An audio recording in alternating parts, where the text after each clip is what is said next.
ధర్మ మార్గం విత్ విజిత కార్యక్రమానికి స్వాగతం. సాధారణంగా మనందరం కూడా ప్రస్తుతం ఏవైతే జరుగుతున్నాయో, జరగబోతున్నాయని మనకి ఏవైతే కొంతమంది ద్వారా తెలియబోతుందో, ఇలాంటివన్నీ కూడా ఇంతకు ముందరే శ్రీ శ్రీ శ్రీ పోతులూరి వీర బ్రహ్మేంద్ర స్వామి వారు కాలజ్ఞానంలో చెప్పారు అని చెప్పి, ఇలా జరుగుతుంది అని ముందరే ఆయన అన్ని గ్రహించి కాలజ్ఞానంలో రాసి పెట్టారు, తాళపత్ర గ్రంథాలలో రాసి పెట్టారు అని చెప్పి మనందరం కూడా వింటూ ఉంటాము. కానీ తాళపత్ర గ్రంథాల్లో కొన్ని మనకు గ్రంథాలు మిస్ అయినట్టుగా కూడా చెప్తూ ఉంటారు. కొన్ని ఉన్నాయి అని చెప్తుంటారు. ఆ ఉన్న వాటిల్లోంచి సేకరించినవి కొన్ని ఒక ఒకానొక సమయంలో అవి దొరకడం జరిగింది అని చెప్పి, వాటిని పుస్తక రూపంలో ప్రచురించారు అని చెప్పి, ఇలా రకరకాలుగా మాట్లాడుకుంటూ ఉంటాము.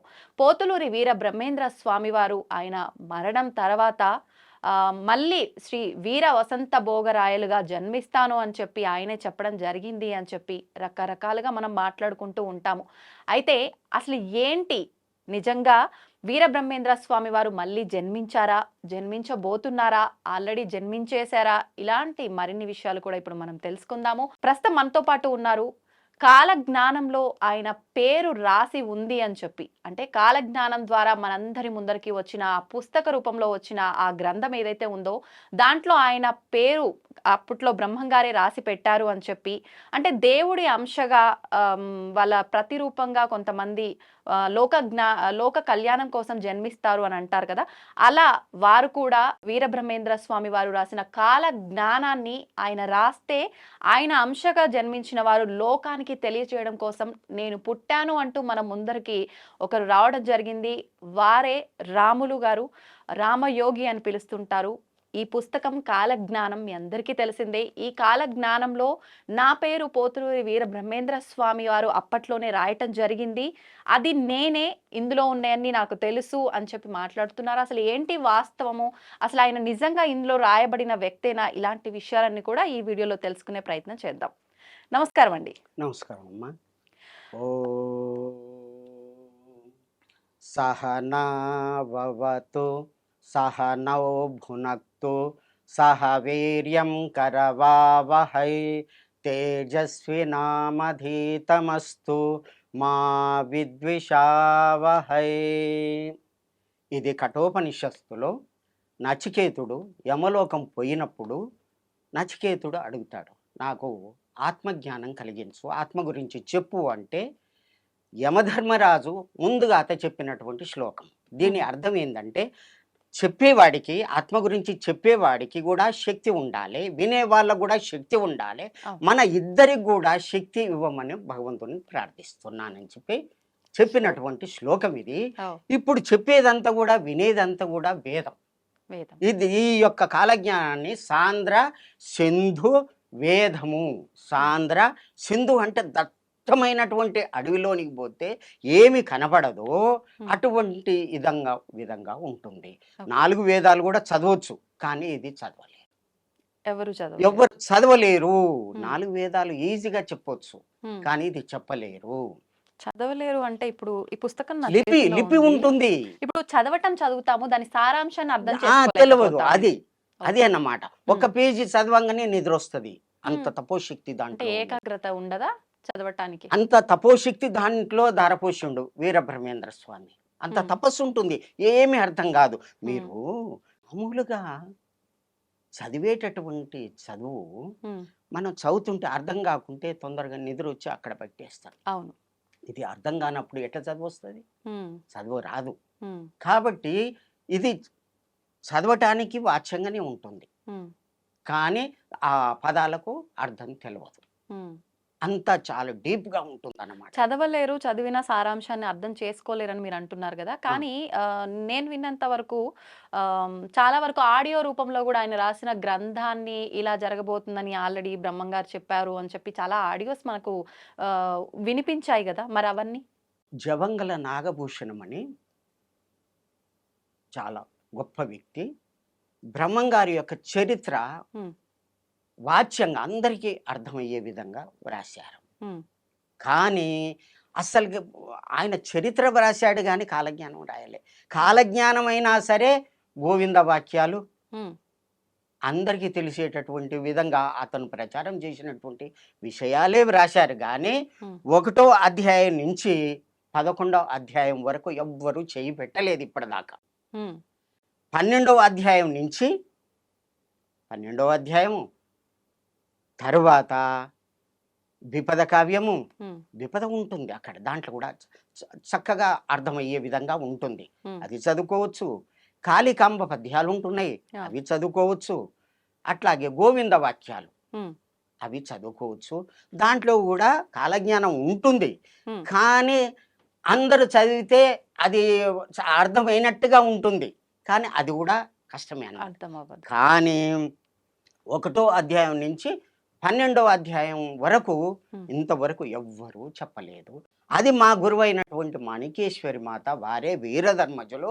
వారు చెప్పినటువంటి విధంగా దాని మీద సాధన చేసి దాన్ని వాచ్యంగా అందరికీ 30 సంవత్సరాలు కూడా బోధించడం జరుగుతుంది. అటు కర్ణాటక, ఉమ్, ఇటు తెలంగాణ, ఆంధ్ర ప్రాంతాల్లో కూడా, విదేశాల నుంచి కూడా కోట్ల మంది ఉన్నారు అమ్మగారి యొక్క శిష్యులు, ఉమ్. భక్తులు. వాళ్ళందరికీ చెప్పడం జరిగింది. అమ్మ చెప్పమని చెప్పేవారు. ఇప్పుడు ఆవిడ దగ్గర, మాతాజీ దగ్గర అంతమంది శిష్యులు ఉన్నారు కదా, అవును, అంటే ఆ అందరిలో మీరొకరు. అవును. మిగతా వారందరికీ కూడా ఈ పుస్తకం చదివే విధంగా ఆవిడ వివరించింది ఏమీ లేదా? ఉన్నది. ఉమ్, దీంట్లో ఇట్లా జరుగుతుంది, జరగబోతుందని 78లోనే, ఉమ్, 1975లో అమ్మగారు యానగొందిలో ఉండి ఉమ్, మాయమైపోయారు. ఆకాశ మార్గంలో వెళ్ళిపోయి హిమాలయాలకు వెళ్ళిపోతామని వెళ్ళిపోయి. ఇదంతా కూడా జన అరణ్యం, ఇది ఉమ్, తపస్సుకు విఘ్నం అవుతుంది, వెళ్ళిపోతా అని చెప్పి భక్తులకు చెప్పి మాయమై వెళ్ళిపోయారు. ఉమ్. వెళ్ళిపోయి ఎక్కడ ఉన్నారు? హిమాలయాలకు పోకుండా శ్రీశైలం పోవడం జరిగింది. శ్రీశైలం పోవడం జరిగింది.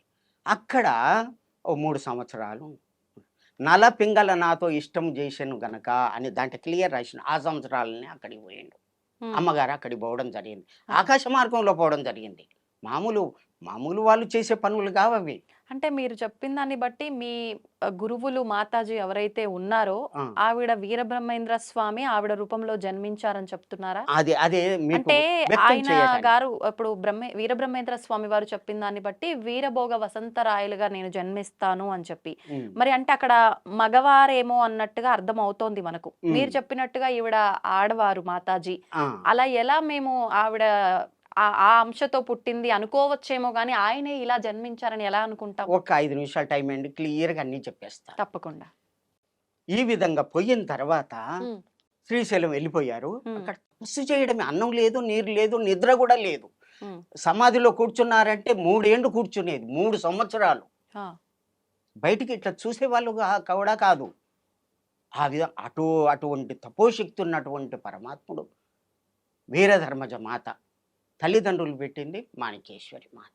ఉహు, ఇది 5వ అధ్యాయంలో శ్రీ వీరధర్మజ ఉద్భవ అనేటటువంటి సన్నివేశంలో వారిదంతా కూడా వ్రాయడం జరిగింది. ఉహు, వారు అక్కడికి పోయి ప్రతిరోజు కూడా శివాలయం, అక్కడ గంగాధర్ అని ఉండేవాడు, అతను ప్రథమ పూజారి ఆ టైంలో 75లో. ఉహు, అయితే అమ్మ యొక్క మహిమలు చూసి వాళ్ళు కూడా ఏమనకపోయేది. ఉమ్, నైనా లోపలికి పోతాను, అక్కడ సాధన కూర్చుంటా, నేను చూస్తాను అని చెప్తే అందరూ వెళ్ళిపోయిన తర్వాత 1-2 గంటల తర్వాత అంత ఎప్పుడైతే టెంపుల్ బంద్ చేస్తారో తర్వాత అమ్మ లోపలికి పోయేది, కూర్చునేది. ఉహు, కూర్చున్న తర్వాత అమ్మ ఏమని చెప్పారంటే స్వయంగా చెప్పేది. ఎందుకంటే నేను వారి యొక్క చరిత్ర రచన చేశాను కాబట్టి నాకు చెప్పేదన్నమాట. ఉమ్, ఏం జరిగినా కానీ చెప్పేది. రాములు ఇట్లా చేశాను ఈ విధంగా అని. వారు చెప్పినటువంటి మాటలు ఒక్కటి కూడా పారేయకుండా ఉమ్. నేను అవగతం చేసుకొని గ్రంథ రూపకంగా వ్రాయడం జరిగింది. మీరు రాసారా? వ్రాసాను. నేను రాసినటువంటి పుస్తకాలు కూడా ఉన్నాయి, ఇప్పుడు తెచ్చాను. అవునా? ఉన్నాయన్నమాట. ఆ విధంగా వ్రాసేదన్నమాట. అయితే అక్కడ లోపలికి పోయిన తర్వాత తాళాలు వేసి ఇది వెళ్ళిపోయేది. ఉమ్, రాములు లోపలికి పోతే అన్ని బాగా దోమలు కరిచేది నాకు. ఉమ్, ఇట్లా చెప్పేది. కరుస్తుంటే ఆ పరమాత్మ ఈ యొక్క శరీరానికి ఎంత అనుభవించవలసి ఉందో ఆ విధంగా అని చెప్పి అట్లనే ధ్యానంలో కూర్చునేదట. ఉమ్, కూర్చున్న తర్వాత మళ్ళీ గంగాధర్ పోయి తెల్లారి మళ్ళీ అమ్మ లోపలికి ఉంది కదా, తాళాలు వేసిపోయింది కదా, అవును. చూస్తే లోపల ఉండకపోయేది, మాయమై వెళ్ళిపోయేది, ఎటుపోయేదే తెలియదు. అటువంటి తపోశక్తి వారిది. అట్లా కొంత 3 సంవత్సరాలు గడిచిందనమాట. అయితే ఒకనాడు ఏం చేసిరంటే అమ్మగారు, బ్రహ్మరాంబ మాత గుడి ఉన్నది కదా, అవును. ఈశాన్య మూలలో చిన్న రంధ్రం ఉందట. చీమలు పోయేటటువంటి రంధ్రం చిన్నది. దాంట్లోకెళ్ళి సూక్ష్మ రూపకంగా పోయారట. పోతే లోపట కాల్వ ఉన్నదట. హ్మ్. అది నీటి కాల్వ. అక్కడ పోతా ఉంటే దేవతా పోలీసులు ఉన్నారట. హ్మ్. మనం ఎక్కడ ఈ మాటలు వినలేదు మనం. అవును. ఇది విచిత్రం. తర్వాత నాగేంద్రుడు ఉన్నాడట. హ్మ్. మీరు రావద్దు అని అన్నారట దేవభాషలో. అంటే ఎందుకు అంటే అక్కడ కొలనున్నది. హ్మ్. భూమి లోపట కొలనున్నది. ఒక చెరువు ఉన్నది. దాంట్లో శివుడు తపస్సు చేస్తున్నాడు. మీరు పోవద్దు అంటే వారితోటి నేను మాట్లాడాలి అని. హ్మ్. అంటే అప్పుడు వాళ్ళు పోయి శివుడిని అడిగి వచ్చి పర్మిషన్ ఇస్తే శివుని దగ్గరికి పోతే 45 నిమిషాలు మాట్లాడడం జరిగింది. అమ్మ చెప్పినటువంటి మాట. ఏమని, ఇక్కడ ఉండొద్దు ఎళ్ళిపోతా హిమాలయాలకు అని పోయినటువంటి అమ్మ, హ్మ్. అక్కడికి పోయిన తర్వాత అమ్మ అందరి లోపట ఆత్మ ఉన్నది గదా! ఆ ఆత్మనే పరమాత్ముడు గదా! ఆ ఆత్మలో మీ లోపట కూడా ఉంది గదా! అవును. వాళ్ళు అజ్ఞానంతోటి ఈ విధంగా చేస్తున్నారు. హ్మ్. భక్త ఉద్ధరణ చెయ్యి. ఎంతకని ఎక్కడ గాని ఎళ్ళిపోతావు? హ్మ్. ఎక్కడికి పోయినా గాని అదే గదా! ఎక్కడికి పోయినా గాని ఇదే ప్రకృతి గదా! మరి ఎక్కడికి పోతావు? వాళ్ళ ఉద్ధరణ చెయ్యి. హ్మ్. కాపాడు వాళ్ళని, భక్తిని బోధించు. తల్లి లెక్కన. తల్లి ఏ విధంగా గోరుముద్దలు తినిపిచ్చి ప్రేమతోటి అవును. ధర్మాన్ని, న్యాయాన్ని చెప్తారో అట్లా భక్తులకు బోధించు హ్మ్. అని శివుడు చెప్పిన తర్వాత అమ్మగారు ఆడ్నించెళ్ళి 7/7/1978లో కరీంనగర్ రావడం జరిగింది. హుహు. వచ్చిన తర్వాత ఒక నెలలోనే పెద్ద ఆశ్రమం కట్టారు. ఆ! అన్ని ఏర్పాట్లు. అక్కడ ఉండగా నాకు అమ్మ గురించి తెలిసి దర్శనానికి వెళ్ళాను. హుహు. నేను వెళ్ళాను. మీకెలా తెలిసింది తన గురించి? 75 నుంచి వారి గురించి నేను తెలుసుకున్నాను గానీ చూడలేదు. ఆ! నల్లగొండలో మాది. హ్మ్. అక్కడ నేను ఓరియంటల్ కాలేజ్ చదువుతున్నాను. హుహు. చదివేటటువంటి టైంలో తెలిసి నల్గొండ భక్తులంతా పోతూ ఉంటే వారి ఎమ్మడి వెళ్ళాను. హ్మ్. వెళ్ళిన తర్వాత చూశాను. అనుకోకుండా శబ్దం వచ్చింది. ఆ! ఏమని అంటే, "అమ్మా! నాకు యోగ సిద్ధి పొందాలని ఉన్నదమ్మా" అని అరిచాను. పెద్దగా అరిచాను. మాతాజీ దగ్గరికి మీరెళ్ళగానే. ఆ! వేల మందున్నారు. హ్మ్. అందులో అనుకోకుండా నాకు శబ్దం వచ్చేసింది. అప్పుడు అమ్మ బాగా చూశారు అంతే. హ్మ్. వారి చూపుతోటే నాలో ఏమైందో తెలవదు. హ్మ్. ఎటు చూసినా గాని 12 సంవత్సరాలు అమ్మనే కనిపించేది. ఎటు చూసినా అమ్మనే. ఎటు చూసినా అమ్మదే. 12 సంవత్సరాలు. ఆ తర్వాత నుంచి. ఆ తర్వాత ఏం జరిగిందో నాకు తెలవదు. హ్మ్. ఆ విధంగా అయింది. తర్వాత 1979లో టంగురు టంగుటూరి అంజయ్య మనకు ముఖ్యమంత్రిగా ఉండేవారు. ఆ హుహు. టైంలో అక్కడ ఆశ్రమం ఏర్పాటు చేశారు. హ్మ్. అక్కడే ఉండి అమ్మగారు తపస్సు చేసిర్రు. అడవి లోపట హ్మ్. ఎంకటమ్మ చెలిమ అని ఉన్నది. ఆహా! ఆ శ్రీశైలానికి ఒక 2 కిలోమీటర్ల దూరంలో అడవిలో ఉంటుంది. హ్మ్. అక్కడ అమ్మకు పులులు కావలి ఉండేది. చెట్టు మీద కూర్చొని తపస్సు చేసేది. హుహు. చెంచు వాళ్ళంతా కూడా ఆడంగా పొయ్యేవాళ్ళు. దండం పెట్టుకొని పొయ్యేవాళ్ళు. హుహు. అక్కడ సారబట్టీలు అవి అటువంటి వాళ్ళనమాట. అమ్మ పోగానే అవన్నీ గూడా బంద్ జేసిర్రు. అమ్మకే దండం పెట్టేవాళ్ళు. చెంచు వాళ్ళు గూడా పచ్చి మాంసం తినేటటువంటి చెంచు వాళ్ళు గూడా అమ్మను చూడగానే మారిపోయి వాళ్ళు సాత్వికంగా మారిపోయారు. హ్మ్. పులుల యొక్క ఒక పులి పిల్లలు చేసిందాడ. చుట్టూ తిరిగి ఆడుకునేది. హ్మ్. అటువంటి అడవిలో అమ్మగారు చెట్టు మీద కూర్చొని తపస్సు చేశారు. హ్మ్. ఆ విధంగా 3 సంవత్సరాలు తపస్సు జేసి స కరీంనగర్‌కొచ్చి అక్కడి నుంచెళ్ళి మళ్ళా శ్రీశైలం బోయి, ఎంతోమంది భక్తులకు ఒక అమ్మ క్యాన్సర్ రోగం వచ్చింది. వస్తే అమ్మ ఎక్కడ ఏ హాస్పిటల్ పోయినా గాని నువ్వు బతుకు ఇంకా 10 రోజులే బతుకుతావు. ఆ చావేదో నేను అమ్మ దగ్గరనే చస్తా అని వస్తే, హ్మ్. అక్కడికి పోయిన తర్వాత ఏదో అమ్మ ఇస్తే, ఆడ అయ్యన దగ్గర పెడితే, ఒక రో రా రోజు రాత్రి ఒక యోగిగాక పొయ్యి ఒక పాము తీసుకొని మీద ఏసిందట ఆ! అమ్మ. ఏంగానే భయపడ్డది. హ్మ్. అది పలిగిపోయింది. హ్మ్. ఈ చెంపకు గడ్డయింది. పలిగిపోయింది. ఆ చీము, రక్తం అంతా పురుగులు అవన్నీ పోయి 25 సంవత్సరాలు బ్రతికింది. ఆ! అట్లా వేల మందికి బాగు చేసిందమ్మ. తన చూపుతోటే తమ యొక్క విభూతినిచ్చి హ్మ్. వేల మందికి ఇది చేసి నేను చేస్తాను. మీకు బాగు చేస్తాను. కానీ ఒక్కటి నియమం. హ్మ్. ఏంటది? ఏంటిది మాంసం తినొద్దు. మాంసాహారం ముట్టకూడదు. మాంసహ అత్తి మాంసం. మాంసము అనే పదానికి అర్థం ఏంది? ఉమ్, మాం నన్ను, సహ అది, అత్తి అంటే తింటుంది. నన్ను అది తింటుందని ఆ పదం యొక్క అర్థము తెలిసి కూడా నీవు ఆ పని చేస్తున్నావంటే ఎంత పాపము నీకు అవును. తెలుసుకో. ఆ విధంగా చెప్పి అమ్మ ఉమ్, పాలు తీసుకురా, ఉమ్, తోడెయ్యి, మాంసం తీసుకురా, దాన్ని అట్లాగే మూతబెట్టు, పాలు తోడుకొని అమృతం అవుతుంది. ఇది ఓ తెల్లారే కౌసు వాసన వస్తుంది. ఈ కౌసు తిన్నవారే నీచు అంటారు దీన్ని. ఉమ్, నీచు తిన్నవాడే నీచుడు, ఈ అమృతం తాగిన వాడే దేవత. ఉమ్, కాబట్టి ఇది తాగుతావా అది తాగుతా, అది వద్దమ్మా. ఉమ్. ఇట్లా చిన్న చిన్న మాటలతోటి అమ్మ చెప్పేవారు. ఇది అమృతము, అది విషయం. విషం. విషం కాబట్టి ఇట్లా చిన్న చిన్న మాటలతోటి నేర్పి ఉమ్, వాళ్ళని సాత్వికుల్ని చేసి ఆ తల్లి కోట్ల మందిని తయారు చేశారు. ఉమ్, మళ్ళా ధ్యానం కూర్చుంటే మనసు నిలవదు కదా. ఇట్లా చూసిరంటే వారికి శక్తి వచ్చేది, ఆ, శక్తి పాతం చేసేది అంతే. తెల్లారి ఇట్లా కూర్చున్నంటే లేకపోయేది అంతే. అట్లాంటి వాళ్ళు చాలా మంది ఉన్నారు. ఉమ్, ఇప్పుడు అక్కడ యానగొందిలో ఆడపిల్లలు సంసారం చెయ్యరు. ఉమ్. ఎందుకు అంటే అమ్మని చూసిన వాళ్ళంతా ఇంతే. దీక్షలు తీసుకోవటం. దీక్ష, అన్నం లేదు, నీళ్ళు లేదు, ఏది లేదు, ఒట్టిగా అది గుట్ట చుట్టూ తిరుగుతుంది ఒక ఉమ్, నాయన. ఓ 10 రూపాయలు ఇవ్వ, నాతోటే మంచిగా మాట్లాడుతుంది, అందరినీ మంచిగా ఇష్టం వచ్చినట్టు తిడుతుంది. ఆ, నేను వచ్చేటప్పుడు కూడా నిన్న కూడా, ఉమ్, నాయన 10 రూపాయలు ఇవ్వ, ఛాయ్ తాగుతా. ఉమ్, ఎందుకు తల్లి ఆడ కూర్చొని తపస్సు చేసుకునే? తపస్సు అనేది అందరికీ సాధ్యమవుతుందా? ఇదే నా వృత్తి అమ్మ చెప్పింది ఉమ్, అని అట్లా చెప్పి అటువంటి వాళ్ళని తయారు చేసింది ఆ తల్లి. ఉమ్, మామూలు అమ్మ చదువు రాదు అమ్మకు, చిన్నప్పటి నుంచే ఎన్నో మహిమలు చూపెట్టింది. మాయమైపోయేటటువంటి ఇది. ఉమ్, ఆ విధంగా చేస్తుంటే యానగుందికి పోయి మల్లాబాద్లో పుట్టింది. 30 కిలోమీటర్ల దూరంలో పుట్టి అప్పుడు ఇది ఈ ప్రాంతం అంతా కూడా ఇది హైదరాబాద్ సంస్థానం, నైజాం పరిపాలన. అటువంటి ఇదిలో ఆడపిల్లకి ఎంత కష్టం.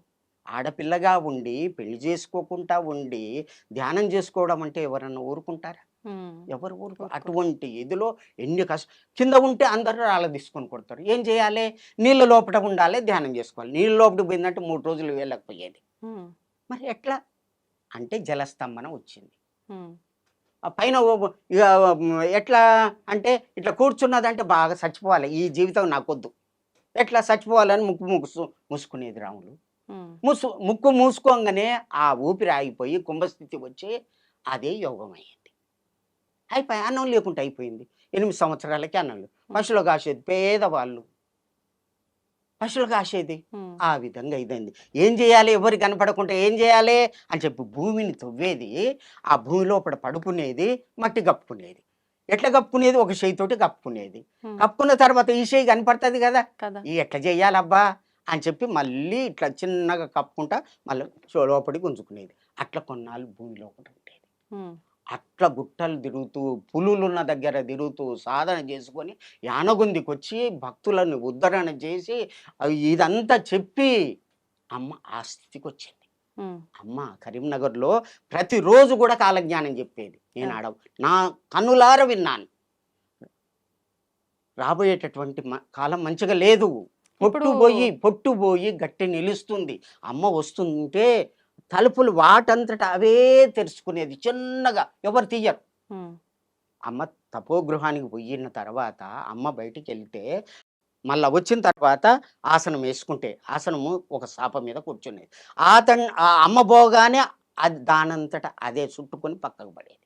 ఇప్పుడు మీరు చెప్తున్న దాన్ని బట్టి చూస్తే ఇదంతా అంటే మాలాంటి వాళ్ళకు ప్రస్తుత సమాజంలో ఉన్న వాళ్ళకి ఏమనిపిస్తుంది అంటే, మేము చూస్తుంటాం ఇప్పుడు మీరు చెప్పిన ఈ మహిమలు ఇలాంటివన్నీ సినిమాల్లోనే చూస్తుంటాం. అది విఠలాచార్య ప్రొడక్షన్ ఇది ఉన్నది కదా, దయ్యాలు భూతాలు అది వస్తుంది. అవును, సినిమాల్లో అట్లా అనిపిస్తుంది. కానీ ఉమ్. అమ్మ దగ్గర నేను స్వయంగా ఉండి చూసినటువంటిదే పుస్తకంలో వ్రాశాను. మీరు చూశారు కాబట్టి నమ్ముతున్నారు. మేము ఎలా నమ్మాలి? మమ్మల్ని ఎలా మీరు నమ్మిస్తారు? నమ్మాలంటే ఉన్నటువంటి భక్తులు లక్షల మంది, కోట్ల మంది ఉన్నారు. ఇక్కడ అమ్మ భక్తులే హైదరాబాద్లో చాలా మంది ఉన్నారు, కర్ణాటకలో ఉన్నారు. ముఖ్యమంత్రులు వచ్చి అమ్మ ఆశీర్వాదం తీసుకొని టికెట్ తీసుకొని గెలిచిన వాళ్ళు చాలా మంది ఉన్నారు.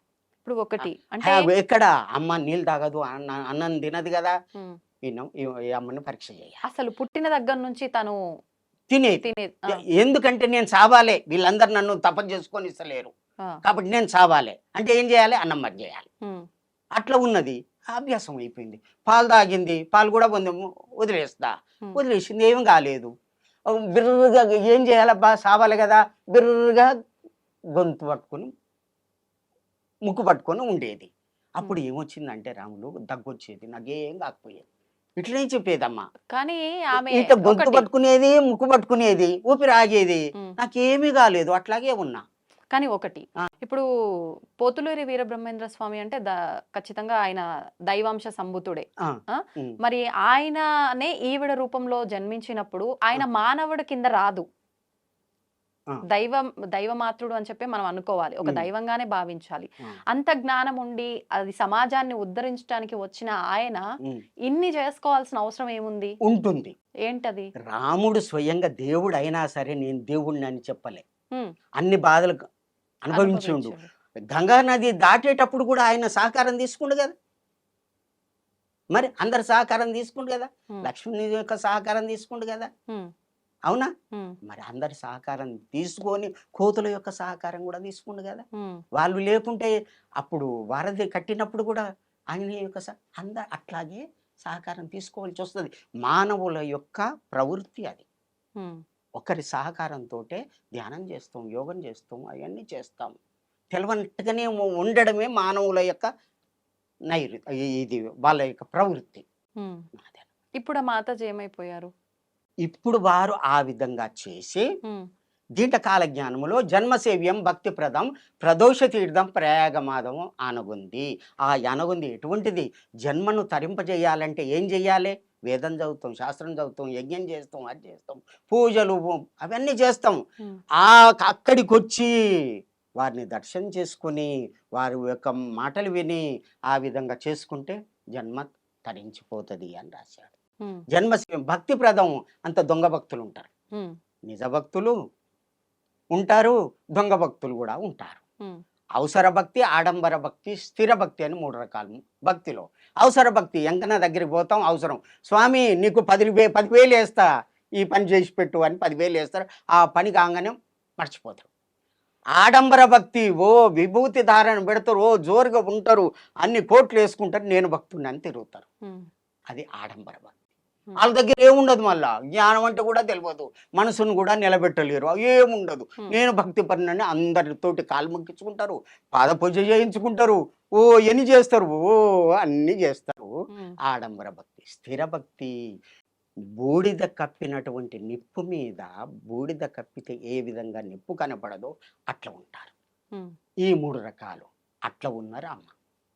ఓకే. అటువంటి శక్తివంతులు. హ్మ్. అటువంటిది యానగుంది, హ్మ్. ముక్తినిచ్చేటటువంటిది. అక్కడ ఎవరుంటారు? మాణిక్యేశ్వరి మాత, మామి మూమే మక, ఈ యొక్క అక్షరాల్లో వారి యొక్క పేరు ఉంటుంది.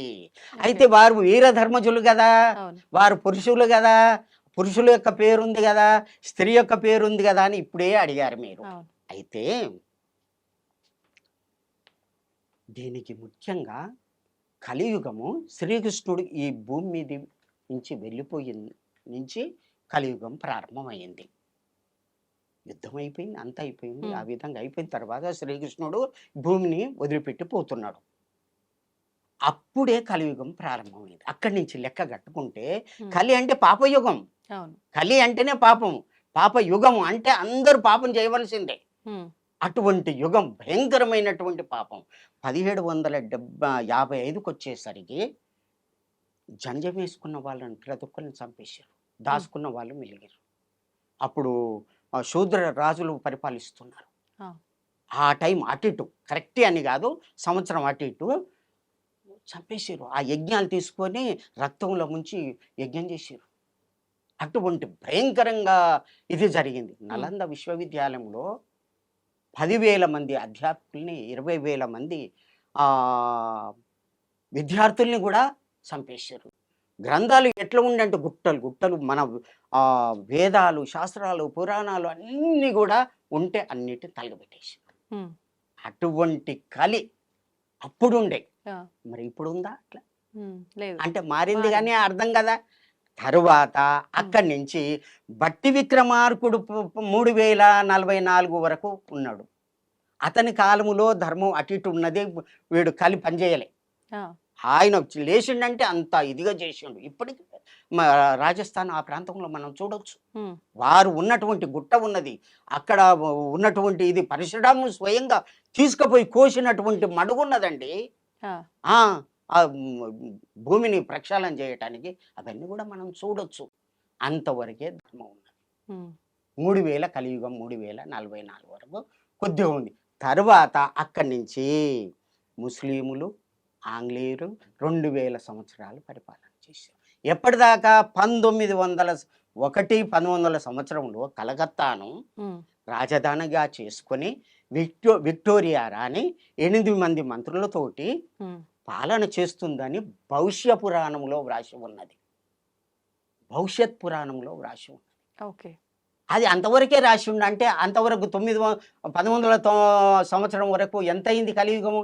5000 అయ్యింది. 5000. 5000 అయింది. అంటే తర్వాత రాయలేదంటే ఆయనకు తెలవకనా? ఆ, మరి ఎందుకు రాయలేదు? ఆ, అంటే ఈ విధంగా మార్పు జరుగుద్దనే అర్థం కదా.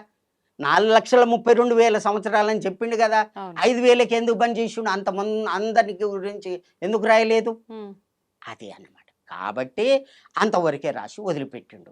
తర్వాత ఏం జరిగింది?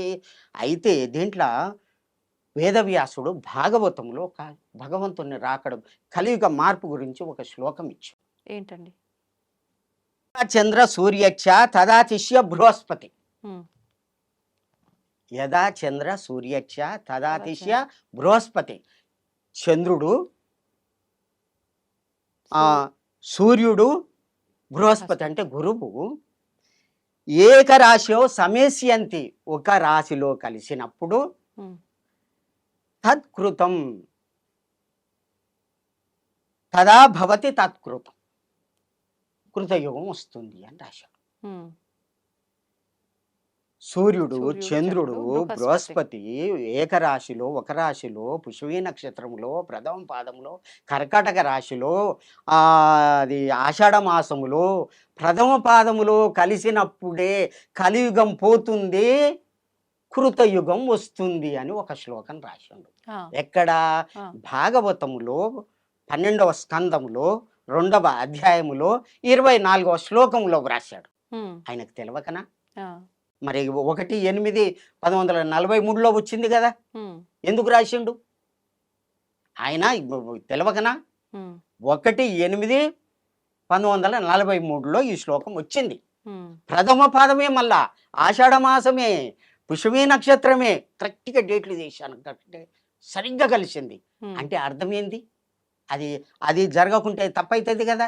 ఉమ్, అంటే 43 కంటే ముందుగానే భగవంతుడు పుట్టాలి కదా, కలిగి భగవానుడు. కలియుగము చివరిలో నేను పుడతా అన్నాడు కదా. అవును, అన్నారు.